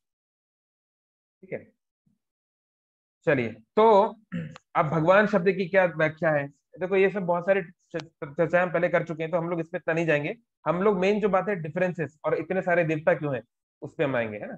तो जन्मादि अस्यता, अगर आपको इस श्लोकों का वेरिफिकेशन चाहिए कि प्रभु जी आप कहाँ से बोल रहे हो, हम आपको सारा वेरिफिकेशन बाद में दे देंगे। ठीक है, तो भागवतम बोलती है जन्मादि अस्यता, जिससे सारा कुछ जन्म हुआ है, जिससे सारा यूनिवर्स आया है, जिससे सारा क्रिएशन हुआ है, उसको भगवान कहते हैं। गॉड भी यही बोलता है। आपने सुना होगा फेमस जीसस क्राइस्ट का स्टेटमेंट कि let there be light and there was light, let there be earth and there was earth. तो जीसस क्राइस्ट ने क्या बात बोली है ना कि नहीं? तो वो बात और वैदिक कंटेक्स्ट में यहाँ पे कोई डिफरेंस नहीं है। चलिए, और यहाँ पर भी जो बातें हैं ना कि जीसस क्राइस्ट ने कहा कि मैं भगवान का पुत्र हूँ, I am the son of God. Prophet Muhammad ने कहा कि मैं भगवान का सर्वेंट हूँ, मैं भगवान का प्रोफेट हूँ, मैं उनका मैसेंजर हूँ। तो पर भगवान कृष्ण डायरेक्टली बोलते हैं, ये और कोई नहीं बोलता, कि क्या बोलते भगवान, कि I am the absolute truth. भगवान गीता में क्या बोल रहे हैं कि भोक्ताराम यज्ञ तपसाम सर्वलोक महेश्वरम, सारे लोग, सारा यूनिवर्स, सब कुछ का ईश्वर मैं ही हूं, केवल मैं। सुहृद सर्वभूता नाम, सभी का एकमात्र मित्र, इटरनल फ्रेंड मैं ही हूं। और ऐसे बहुत सारे श्लोक हैं, एक नहीं, हजारों हजारों श्लोक है वैदिक टेक्स्ट में, जहाँ पे बताते हैं कि कैसे श्री कृष्ण, या अगर आप उसको श्री राम बोल दो या श्री विष्णु बोल दो, ही इज द सुप्रीम लॉर्ड। ठीक है, चलिए नेक्स्ट आगे बढ़ते हैं। ठीक है, अब अगर अगर आप एटिमोलॉजी की बात करें, एटिमोलॉजी का मतलब होता है, etymology is the science of history of words. ये शब्द कहाँ से आया, उसको एटिमोलॉजी बोलते हैं, उसकी चर्चा। तो आप जानते हैं कि इंग्लिश कोई बहुत पुरानी भाषा नहीं है, ये नहीं कि इंग्लिश कहीं ऊपर से आई है। जो मॉडर्न लैंग्वेज है, यूरोपियन लैंग्वेजेस हैं, है ना, they all have come from Greek and Roman culture. और ग्रीक और रोमन कल्चर बहुत सिमिलर है वैदिक कल्चर से, बहुत सारी चीजें आपको सेम मिलेंगी, चाहे वो इंद्र हो और ज्यूस हो, चाहे इंद्र का बेटा हो जयंत और ज्यूस का बेटा हो हरकुलिस, बहुत सारी स्टोरीज आपको सेम मिलेंगी, है ना। चाहे वो मल्टी फेसेड जो स्नेक था जिसको हरकुलिस ने मारा था, क्या नाम था उसका भाई, किसी को याद है क्या? वही जो बहुत सारे जिसके एक सांप था जिसके बहुत सारे हुड्स थे, जिसको हरकुलिस ने पीटा था, मुझे भी नाम याद नहीं आ रहा है। तो चाहे वो कॉन्सेप्ट हो, चाहे फिर कालिया नाग का कॉन्सेप्ट हो, बहुत सारे आपको कंसेप्शन सेम मिलेंगे। तो एटिमोलॉजिकली आप भी इस बात को देख सकते हैं कि जो वर्ड है Christ, it comes from the word Christus, and this is also proven that Christus has come from the word Krisht. अब उनको ये नहीं पता कि कृष्ण, कृष्ट शब्द जो है, कृष्ट, ये कहां से आया, लेकिन वी हैव टू अंडरस्टैंड कि in Sanskrit also there is a word, जैसे हम बोलते हैं कर्षण, जैसे हिंदी में शब्द है आकर्षण, जिससे व्यक्ति आकर्षित हो जाता है ना। तो कृष्ण मीन्स दी ऑब्जेक्ट, जिसके प्रति व्यक्ति आकर्षित होता है। तो अगर थोड़ा सा हम एक अनबायस तरीके से हम देखें, थोड़ा सा हम लोग लिंक बनाने का प्रयास करें, तो हमको पता चलेगा अल्टीमेटली क्राइस्ट शब्द is coming from Krishna, the word Krishna, एक लॉन्ग टर्म में अगर हम देखें तो। जैसे आप बोल सकते हैं मॉडर्न एग्जांपल्स कैसे हैं, जैसे फॉर एग्जांपल हम बोलते हैं हिंदी में डकैत, तो डकैती जो शब्द है वो चोरी से अलग होता है, एक डकैत चोर से अलग होता है, क्योंकि चोर जो है वो तो रात को जाके अपने घर पे सो जाएगा, डकैत का ऐसा नहीं होता, वो बीहड़ में सोता है ना, वो विल्डरनेस में रहता है। तो इसलिए इंग्लिश, जब ब्रिटिशर लोग यहाँ पे आए तो उनके पास इसके लिए कोई वर्ड नहीं था। थीफ या बर्गलर जो है वो डेकॉइट से अलग है, इसलिए उन्होंने इसको कैरी किया, डेकॉइट। अभी डेकॉइट कहां से आ गया, डेकॉइट डकैत शब्द का ही एक इंग्लिश वर्जन है, नहीं। तो ऐसे बहुत सारे वर्ड्स आपको मिल जाएंगे, है ना।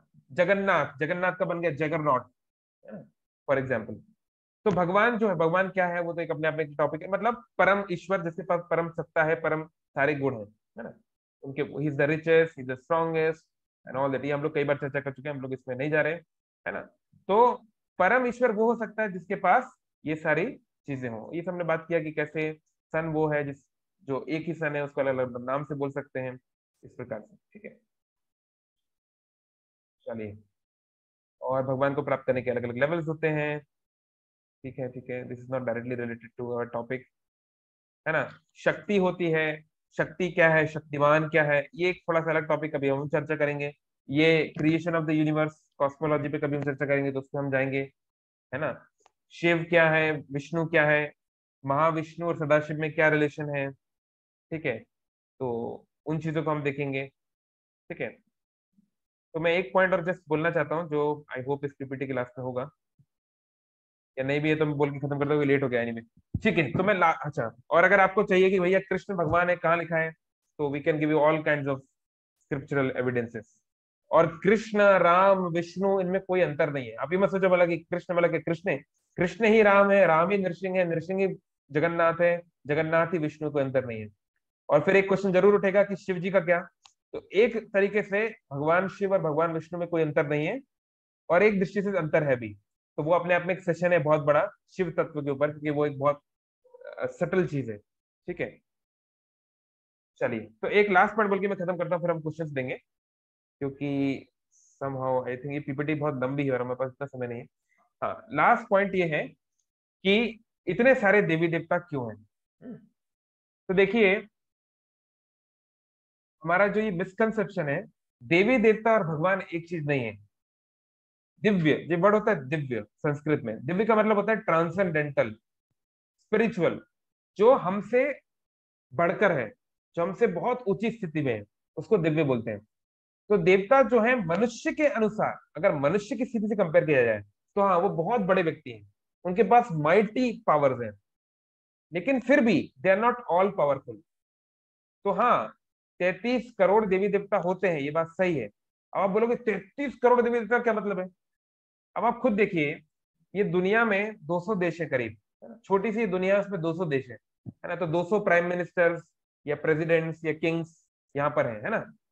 तो एक छोटे से देश को चलाने के लिए भी एक राजा चाहिए, एक प्रधानमंत्री चाहिए, और वो अकेला भी नहीं चाहिए, उस प्रधानमंत्री की इतनी बड़ी मिनिस्ट्री होती है, 150 प्रकार के मिनिस्टर होते हैं। फिर हमारे देश में, है ना, 30 राज्य है, हर राज्य का एक चीफ मिनिस्टर है, फिर हर चीफ मिनिस्टर के इतने सारे मंत्री हैं, फिर हर एक कंस्टिट्यूंसी के एक एमपी है, एक एमएलए है ना। तो एमपी भी, एमएलए भी गवर्नमेंट का पार्ट है, और प्राइम मिनिस्टर भी पार्ट है। लेकिन इसका ये मतलब नहीं है कि प्राइम मिनिस्टर और एमएलए एक ही लेवल पे है, दोनों एक लेवल पे नहीं है। राजा जो है किसी को अपना मंत्री बनाता है, किसी को अपना रिप्रेजेंटेटिव बनाता है, और उनको कुछ खास सेवा देता है, खास ड्यूटी देता है। तो इस ब्रह्मांड में इतने ग्रह हैं जितने कि एक बड़े विशाल सरसों के ढेर में एक सरसों का बीज होता है। इस शास्त्र में एग्जांपल दिया गया है। मतलब सरसों का बीज बहुत छोटा सा होता है ना? सरसों मतलब मस्टर्ड। तो अब मान लो एक बहुत बड़ा ढेर पड़ा हुआ है जिसमें लाखों करोड़ों सरसों के दाने हैं, उसमें एक छोटा सा सरसों का दाना हमारे पास है। कहने का मतलब है हमारे यूनिवर्स में ही करोड़ों करोड़ों खरबों खरबों zillions of planets and celestial bodies हैं। हम लोग देख सकते हैं कितने तारे हैं, कोई गिनती नहीं है। और ये केवल एक ऐसा यूनिवर्स है, और ऐसे इनफिनाइट पैरेलल यूनिवर्सेस हैं। ये पैरेलल यूनिवर्स की थ्योरी जो नई अभी आ गई है, इसके बहुत पहले ये श्रीमद् भागवतम में है। तो एक यूनिवर्स को चलाने के लिए क्या 33 करोड़ देवी देवता होना क्या बड़ी बात है क्या? हम सोचते हैं 33 करोड़ देवी देवता केवल भारतीयों के लिए, भारतवर्ष हिंदुओं के लिए नहीं, वो सारे ब्रह्मांड को चला रहे हैं। सूर्य देव सूर्य को चला रहे हैं, चंद्रदेव चंद्र को चला रहे हैं। सबका अलग अलग ड्यूटी है, आपकी रिस्पॉन्सिबिलिटी है। तो जो देवी देवता होते हैं, they are the empowered representatives of god. जो परम ईश्वर के, भगवान कृष्ण के, भगवान विष्णु के वो प्रतिनिधि हैं, जिनको कुछ खास क्षमताएं दी गई हैं कि भैया आपको ये करना है, आप इस मिनिस्ट्री के हो, आप ये हो, है ना? तो आप मृत्यु के देवता हो, आप यमराज हो। आप धन के देवता हो, आप लक्ष्मी हो, आप ये हो, ये हो, इस प्रकार से। तो वो ड्यूटीज को बाउंड किया गया है। तो 33 करोड़ देवी देवता या बहुत प्रकार के देवी देवता हैं, ये बात सही है। बट देवता और भगवान शब्द एक नहीं है, दोनों में अंतर है ना? इसलिए आप देखेंगे भगवान कृष्ण के लिए देवता शब्द प्रयोग नहीं होता, या शिव जी के लिए प्रयोग होता है तो महादेव प्रयोग होता है। महादेव मतलब the greatest among the demi gods, the greatest among devatas. इसलिए देवता को इंग्लिश में बोला जाता है demi god. Demi god means almost god. Demi means almost, तो ऑलमोस्ट गॉड। तो देवी देवताओं के अंदर ऑलमोस्ट भगवान जैसी शक्ति है कुछ खास चीजों में, लेकिन पूरी तरीके से कंप्लीटली नहीं है।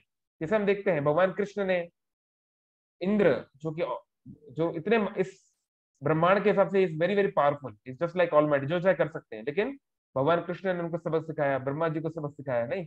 तो कभी कभी हम ऐसे लीलाओं को हम देख भी सकते हैं। ठीक है। हाँ, इनका एक कमेंट है कि कई बार लोग बोलते हैं 33 कोटि का मतलब है 33 प्रकार। ठीक है, आप मान सकते हैं, लेकिन एक्चुअली एक जगह पे ऐसा दिया हुआ है भागवतम में और स्क्रिप्चर में कि जितने प्लैनेट्स होते हैं ना, हर एक प्लैनेट की एक प्रिजाइडिंग डिटी होती है।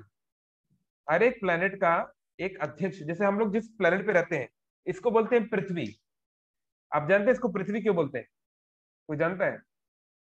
क्योंकि इस प्लैनेट पे पृथु महाराज, भगवान विष्णु के एक अवतार हुए सतयुग में, जिनका नाम है पृथु महाराज, जिनकी 4th कैंटो में स्टोरी आती है भागवतम में। उन्होंने इस पृथ्वी को रहने के लायक बनाया, मनुष्यों के, इसको एक स्ट्रक्चर दिया। तो उसके नाम पे इसको बोलते हैं पृथ्वी। जो देवी है, ये जो देवी है पृथ्वी, भूदेवी, उनको ने एक नाम दिया पृथ्वी। तो पृथ्वी भूदेवी एक एक एक रियल एक पर्सनैलिटी है ना? वो एक सच में एक पर्सनैलिटी है। तो वो एक देवी के समान है। तो हर एक जो प्लैनेट है उसमें एक देवी देवता है जो वहां का हेड है। इसलिए हम लोग भूदेवी को प्रणाम करते हैं। मतलब इसका मतलब नहीं कि ये मार्बल भगवान है। हिंदू मार्बल को प्रणाम नहीं कर रहा है, सनातन में ये नहीं बताया कि मार्बल भगवान है। लेकिन ये जो भूमि है, ये जो मिट्टी है, ये भूदेवी की एक शक्ति है। तो उस भूदेवी का स्मरण करने का ये तरीका है। समझ में आया? तो इसलिए जो है तो देखिए पृथ्वी पर एक देवी है, सूर्य देव है, चंद्रदेव है। तो आप खुद देखो, कम से कम 33 करोड़, आपको नहीं लगता कि यहाँ प्लेनेट होंगे संसार में? तो देवी देवता 33 करोड़ क्यों नहीं हो सकते? मैं ये देखा हूँ, मैं बात देखा हूँ कुछ वीडियो में, कुछ हिंदूवादी संगठनों में डलता है कि 33 करोड़ नहीं, वो 33 प्रकार है। अरे 33 करोड़ का देवता तो उससे ज्यादा होंगे। क्यों? हर एक प्लेनेट का एक इंचार्ज बनाया भगवान ने। तो क्या 33 करोड़ प्लेनेट, 33 करोड़ से बहुत ज्यादा प्लेनेट है बल्कि, है ना? तो 33 करोड़ देवी देवता होना कोई बड़ी बात नहीं है। हम लोग सोच रहे हैं बहुत बड़ी बात है हम लोग, क्योंकि हम लोग क्या सोचते हैं, देवी देवता मतलब वो सब भारत में उत्तर प्रदेश से लेकर कन्याकुमारी तक ही वो रहेंगे, बस। हम लोग इस तरह सोचते हैं। अरे देवी देवता मतलब वो सारा ब्रह्मांड को चला रहा है। हो सकता है कोई देवता कभी भारत, इस पृथ्वी पर आए ना, ऐसा भी हो सकता है। उसकी ड्यूटी बेचारे कहीं यमलोक में कहीं पर हो, है ना? तो ये हमको समझना चाहिए। ठीक है। तो हम लोग ने देखा कि बाकी ट्रेडिशंस और हमारे ट्रेडिशंस को हम कैसे समझ सकते हैं, और वैदिक कंटेक्स्ट में भी। अब वैदिक कंटेक्स्ट में जो बात आती है कि भैया शाक्त लोग कुछ और मानते हैं, शैव लोग कुछ और मानते हैं, वैष्णव लोग कुछ और मानते हैं, है ना? कोई निराकारी होते हैं, कोई सकारी होते हैं, कोई परमात्मावादी होते हैं। तो इतने सारे रास्ते क्यों वैदिक मार्ग में भी? वही रीजन है, क्योंकि हर व्यक्ति सत्वगुणी नहीं है। वैदिक कंटेक्स्ट में भी मांस खाना अलाउ है।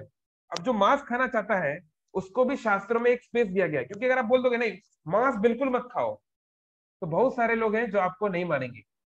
वो आपके शास्त्र को छोड़ देंगे, आपके सब छोड़ देंगे, वो मांस को नहीं छोड़ेंगे। तो उसके लिए उनके लिए जगह है, ठीक है तुम्हें मांस खाना है कोई बात नहीं, मांस खा सकते हो महीने में केवल एक दिन। अमावस्या के दिन काली माँ के मंदिर जाओ, वहां बलि चढ़ाओ, वहां पे एक संस्कृत का मंत्र बोलो, फिर उसको खाओ, ये अलाउ है। और उसमें भी बड़े जानवरों को खाना अवॉइड करो। जैसे आप देखते हैं इवन इस्लाम में भी ये बोला गया है कि सपोज जो मिल्क जो देते हैं एनिमल्स, मिल्क देने वाले एनिमल, सपोज गाय, तो बोला गया है एक गाय को मारना है, मान लो जैसे कि 10 बकरियों को मार रहे हैं, या एक कैमल को मारना है, मान लो कि हम 10 गाय को मार रहे हैं, समथिंग लाइक दैट। तो वहां पर भी रिस्ट्रिक्शंस है कि आप मिल्क गिविंग एनिमल को मत मारो, लाइक दैट, क्योंकि वहां पे जो कल्चर था, जो स्थिति थी, जो डेजर्ट की जो था, जो भी था, उसके हिसाब से उन्होंने दिया है ना। तो इसी प्रकार से वैदिक कंटेक्स्ट में भी बहुत सारे लोग के लिए, तो जो तामसिक है, जो मांस खाएगा ही खाएगा, उसको आप बोलोगे नहीं तुम जो है बिल्कुल शुद्ध कृष्ण भक्त बन जाओ, बिल्कुल तुम केवल प्रसाद ग्रहण करो, तो वो नहीं करेगा। तो उसके लिए भी एक आपको स्कोप देना पड़ेगा कि चलो ठीक है तुम्हें मांस खाना है तुम ये करो। कोई व्यक्ति है वो मान लो ब्रह्मचारी नहीं रह सकता, वो अपने इंद्रियों पे कंट्रोल नहीं कर सकता, है ना, तो ठीक है तुम नहीं रह सकते, ठीक है तुम हर कहीं नैन मटक्का मत लगाओ, तुम शादी करो, विवाह के अंदर करो, ये नहीं हर कहीं हर कुछ कर दिए। और विवाह में भी ये नहीं कि पति पत्नी जब चाहे जो चाहे जो है करे जा रहे हैं, नहीं, गर्भदान संस्कार होता है, एक रिस्ट्रिक्शन होती है। हाँ आपको मिलन करना चाहिए ऐसे समय पे, ये नक्षत्र में ये करेंगे तो आपका जो आने वाला बच्चा है, संतान है, वो अच्छा होगा। इस प्रकार एक मर्यादा होती है। तो कई चीजें को इस प्रकार से रिस्ट्रिक्ट किया गया है ताकि व्यक्ति धीरे धीरे तमोगुण से रजोगुण, रजोगुण से सत्वगुण, और सत्वगुण से अल्टीमेटली स्पिरिचुअल लेवल पे शुद्ध सत्वगुण पे आए, है ना। तो इवन वैदिक परंपरा में भी कई प्रकार के, हजारों प्रकार के पथ हैं, लेकिन वो अल्टीमेटली उसको उसी लेवल पे लाने के लिए, उसको शुद्ध भगवान का शुद्ध भक्त बनाने तक लाने की वो जर्नी है ना। तो उस हिसाब से वो अच्छा है क्योंकि वो जर्नी कर रहा है। लेकिन वो अगर उस जर्नी में ही बैठ गया, वो आगे बढ़ ही नहीं रहा है, वो केवल सीढ़ियों पे जाके बैठ गया, वो आगे ऊपर जा ही नहीं रहा है, तो फिर कोई यूज नहीं हुआ। इसलिए सीढ़ियों का यूज है हमें ऊपर ले जाने में। ठीक है, चलिए, हरे कृष्णा। तो अब मैं पहले जो क्वेश्चन चैट बॉक्स में उनको दूंगा, उसके बाद आप लोग जिसका प्रश्न है अपना हैंड रेस कर ले वर्चुअली, फिर मैं उसको उत्तर देता हूँ। ठीक है, क्योंकि मुझे लगता है इसमें शायद कुछ कंट्रोवर्शियल क्वेश्चन भी हो सकते हैं। बुद्धेश का क्वेश्चन है, अगर भगवान चाहते हैं कि दूसरे रिलीजन शुरू होने से पहले रोक सकते थे, वो अपना मैसेंजर ऐसे को भेज सकते थे, या फिर खुद ही कोई अवतार ले सकते थे। अल्लाह और जीसस भगवान के मैसेंजर हैं, तो फिर उनका रिलीजन हमारे रिलीजन में इतना डिफरेंस क्यों है? ठीक है, जीसस क्राइस्ट अपने भक्तों को वाइन और फिश खाने के लिए क्यों दिए? क्रिश्चियनिटी में मैरिज व्हाइट ड्रेस में क्यों होती है? चलो, आई थिंक अब उद्देश्य मैं आपको ये कर देता हूँ अनम्यूट। मुझे लगता है कि आपको ये आंसर मिल गया होगा, है ना, कि एक्सटर्नली आप बात करोगे कि क्रिश्चियन व्हाइट कपड़ा क्यों पहनता है और वो भूरा कपड़ा क्यों पहनता है और वो ये क्यों करता है, तो आई थिंक यू विल, मैं आपको अनम्यूट कर दिया हूँ बुद्धिश। You got the answer, I think you got the जी आंसर। प्रभु जी। ठीक है ना। ये- तो भैया जीसस क्राइस्ट ने ये बात सही है कि उन्होंने एक मछली दिया था, एक, उन्होंने ये नहीं बोला था कि तुम जो है समुन्द्र में जाके करोड़ों करोड़ों अरबों अरबों मछलियां मारना शुरू कर दो, है ना। और फिर जीसस क्राइस्ट ने ब्रेड भी दी थी। अगर जीसस क्राइस्ट की बात करनी है तो पूरी बात करनी चाहिए।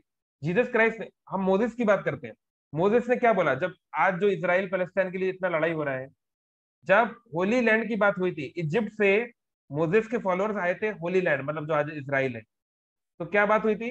मोसेस ने क्या बोला था फॉलोअर को कि आपको ये ग्रास खाना है, ये भगवान के द्वारा दिया हुआ भोजन है। लेकिन उनके फॉलोअर्स ने इस बात को नहीं माना और कुछ लोगों ने मीट खाना शुरू किया। तो फिर क्या हुआ? जिन्होंने मीट खाया था वो लोग पीछे फंस गए, वो इजिप्शियन आर्मी के द्वारा पकड़े गए। ये सब डिस्क्रिप्शन है ना ओल्ड टेस्टामेंट में, तोरा में।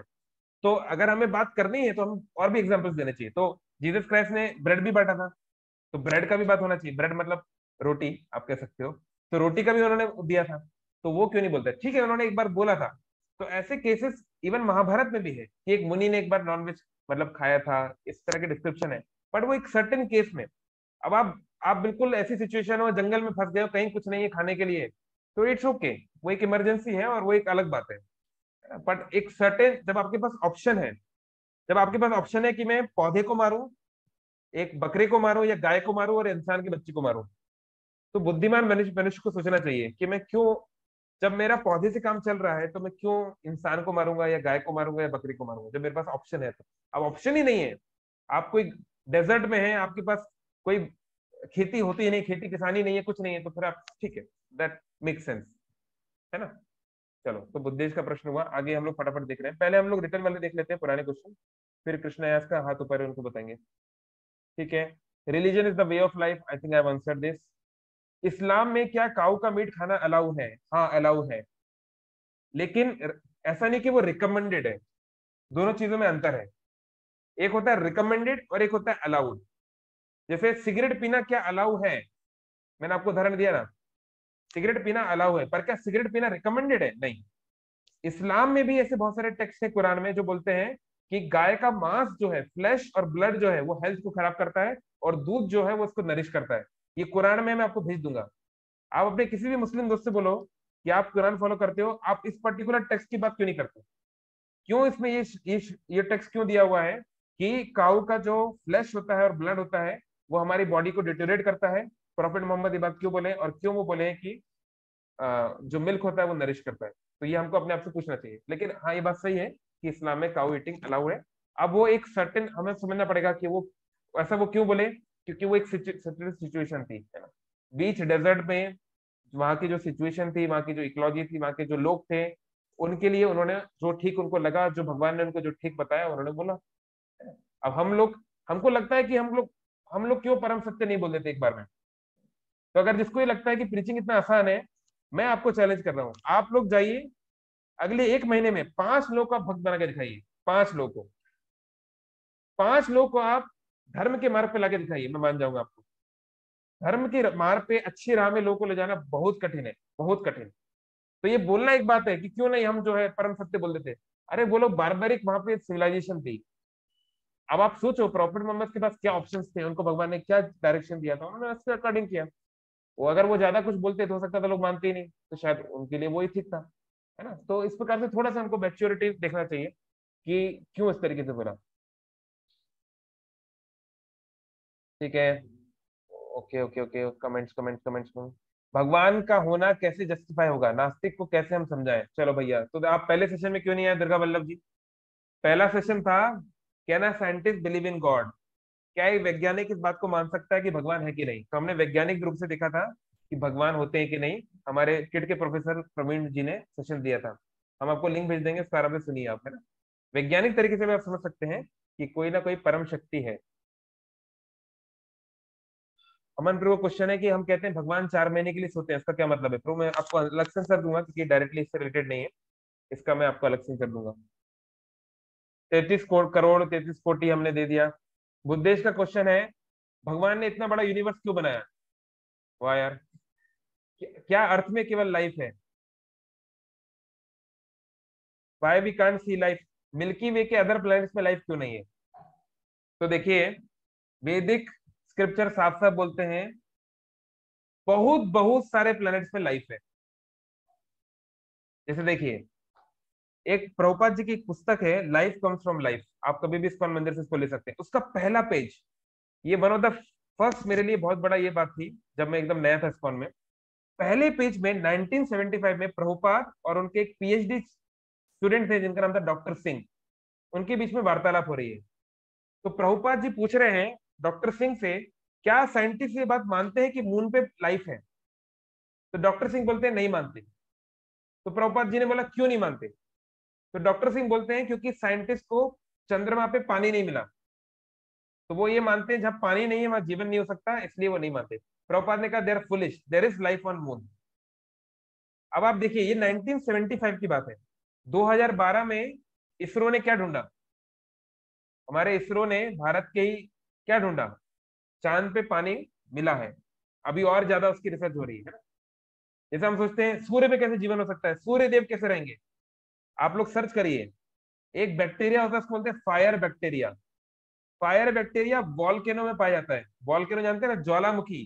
3,000 3,500 डिग्री टेम्परेचर पे वो बैक्टीरिया जीते हैं, बढ़ते हैं, पैदा करते हैं बच्चे, मरते हैं, उनका पूरा जीवन चलता है 3,500 डिग्री टेम्परेचर पे। तो जब वॉल्केनो में लाइफ हो सकती है तो सूर्य पे लाइफ क्यों नहीं हो सकती? तो स्क्रिप्चर बोलते हैं there is life on sun, there is life on moon, but वो लाइफ हो सकता है हमारी तरह ना हो। हमारा जो बॉडी है ये अर्थ, मतलब इसमें अर्थ एलिमेंट ज्यादा है, सॉलिड एलिमेंट ज्यादा है। हो सकता है उनकी जो लाइफ है वो थोड़ा सटल हो, वो एक डिफरेंट प्रकार की हो, but there is life on many other planets. Scientist उसको नहीं ढूंढ पाए, इसका मतलब नहीं कि there is no life. Maybe sometime at some point of time they will come to know that there is life. Okay, चलो। तो क्या है, पांडव भी मीट खाते थे, इतने बड़े भक्त। पांडव मीट खाते थे दुर्गा वल्लभ जी, इसका कोई प्रूफ नहीं है। आपने बोल दिया कि काम्याक फॉरेस्ट में उन्होंने डियर का मांस खाया था, इसका स्क्रिप्चुरल प्रूफ दिखाइए मुझे। महाभारत में या श्रीमद् भागवतम में या विष्णु पुराण में, तीन जगहों पे पांडवों का स्टोरी है।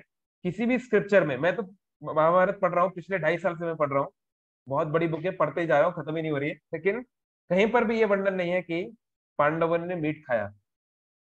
और अगर खाया भी होगा, अभी तक तो कोई वर्णन नहीं मिला। जैसे मैंने कहा, महाभारत में वर्णन है कि एक मुनि का वर्णन है जिन्होंने मीट खाया था इमरजेंसी में, जब उनके पास कुछ नहीं था प्राण बचाने के लिए। तो वो खाना और जो है अपने रोज खाना, उसमें बहुत अंतर है ना, it's not the same thing. मान लो इमरजेंसी में मैं, मेरे पास कुछ नहीं है, तो मैं अपना उंगली भी काट सकता है कोई व्यक्ति, है ना। आपने मैन वर्सेस वाइल्ड देखा है? मैन वर्सेस वाइल्ड, वो मैन वर्सेस वाइल्ड में वो जो है अपना, क्या नाम है, बियर गिल्स, है ना, वो क्या करता है, कई बार अपना ही जो यूरिन होता है उसको वो क्या है, फिल्टर करके पीता है ना। तो मतलब वो एक इमरजेंसी सिचुएशन में उसने ऐसा किया, तो क्या रोज आदमी ऐसा करेगा? कोई सिविलाइज व्यक्ति ऐसा करेगा क्या कि अपना ही यूरिन फिल्टर करके पिएगा? लेकिन अगर आप जंगल में हो और कुछ नहीं है पीने के लिए, आप रेगिस्तान में हो, तो वो भी करना पड़ेगा, क्या करोगे? जीवो जीवस्य जीवनम, जीवन बचाने के लिए कुछ भी करना पड़ता है। तो एक इमरजेंसी सिचुएशन को एक स्टैंडर्ड सिचुएशन से कंपेयर नहीं किया जा सकता। इमरजेंसी इमरजेंसी होती है, और नॉर्मल लाइफ जो है स्टैंडर्ड लाइफ होती है। दोनों को कंपेयर करना कोई बहुत जो है मतलब एक बहुत मैच्योर बात नहीं है। तो आप बोल रहे कहीं पर एक कहानी है, तो कहानियां तो बहुत सारी है, मैं भी घर बैठे कहानी बना दूंगा। कहानी की कोई वैल्यू नहीं है। मन गढ़ंत कहानी, देवदत्त पटनायक की नॉवल, ये सब कचरे की तरह है, इनका कोई वैल्यू नहीं है। वैल्यू है स्क्रिप्चर्स का। अरे जब देवदत्त पटनायक को पता ही नहीं कि पांडव नाम की कोई चीज है, ये तो स्क्रिप्चर बताती है। आपको कैसे पता शिव नाम का कोई व्यक्ति है, कृष्ण नाम का व्यक्ति है? क्योंकि स्क्रिप्चर में है।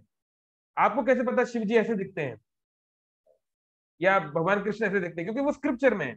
स्क्रिप्चर को छोड़ के अगर हम मन गणन बनाएंगे तो उस चीज का कोई वैल्यू नहीं, वो तो फेरी टेल है, इसकी कोई वैल्यू नहीं है, इट इज यूजलेस, है ना। तो उन कहानियों का कोई यूज नहीं है।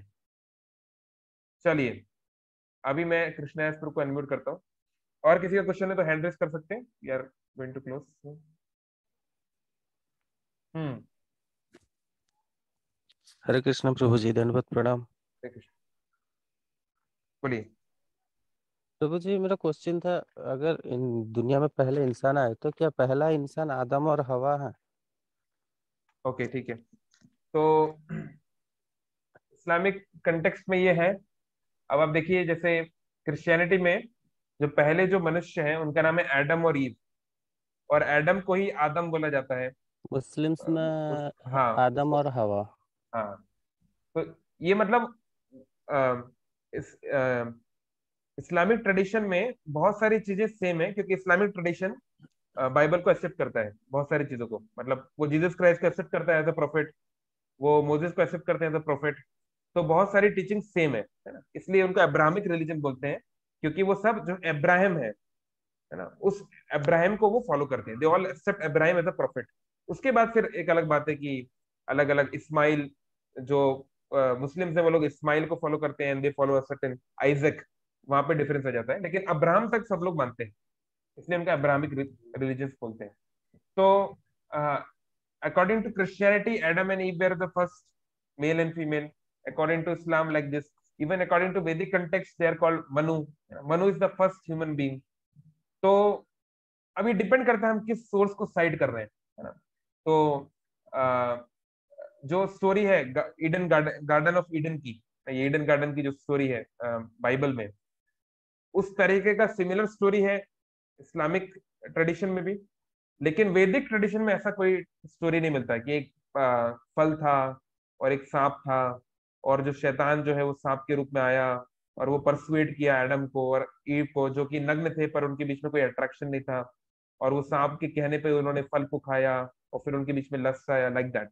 उस तरह का नरेशन नहीं है वैदिक स्क्रिप्चर्स में। तो इट काइंड ऑफ डिपेंड्स कि हम किसको एक सोर्स लेते हैं। तो ठीक है, अगर कोई बिब्लिकल या इस्लामिक ट्रेडिशन के हिसाब से बात करता है तो हाँ वो हो सकता है। बाकी अगर वैदिक कंटेक्स्ट के हिसाब से Manu is the first human being, and Manu के जो वंशज होते हैं उसी को मनुष्य बोला जाता है, मतलब ह्यूमन बींग्स। तो मतलब मनु जो है, अभी हमारे जो मनु है ये सूर्य देव के पुत्र हैं।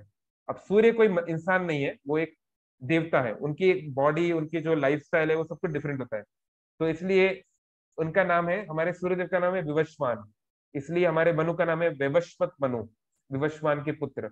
तो अभी जो समय चल रहा है, फिलहाल जो टाइमलाइन चल रहा है, इसमें वैवस्वत मनु का राज्य है ना, मतलब हायर प्लैनेट्स में। तो हाँ, there is a difference of opinion in different traditions कि वो पहले मनुष्य का नाम क्या है, या जैसे मैंने कहा। लेकिन आप देखेंगे मोटा मोटा प्रिंसिपल्स जो जैसे मैंने कहा मोटा मोटा सेम ही है। ठीक है, चलिए तो अब मैं सबको अनम्यूट कर रहा हूँ, अगर किसी का भी कोई प्रश्न है तो अपने आपको अनम्यूट कर दे और वो खुद पूछ सकता है। ठीक है, अगर कोई अपने आपको अनम्यूट करके पूछना चाहता है पूछिए, बाकी वी आर फिनिशिंग नाउ। कोई और क्वेश्चन किसी का, या कोई कमेंट या कोई रियलाइजेशन?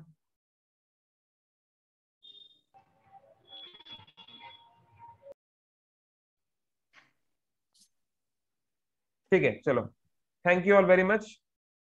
जरूर हम आपको पीपीटी शेयर कर देंगे, इसका गूगल लिंक आपको भेज देंगे, आप इसको डाउनलोड कर सकते हैं, इसको स्टडी कर सकते हैं, इसमें जो स्क्रिप्चर्स जो बताए गए हैं उसको देख सकते हैं, है ना। तो बहुत अच्छा लगा कि एक काफी कंट्रोवर्शियल, ये जनरली काफी कंट्रोवर्शियल सेशन होता है और इसमें कई बात विवाद होता है, बट समहाउ हमारी ऑडियंस काफी मैच्योर थी और कुछ खास नहीं हुआ, तो इन अ वे इट्स गुड ऑल्सो, है ना। ठीक है, तो thank you all very much. Hare Krishna.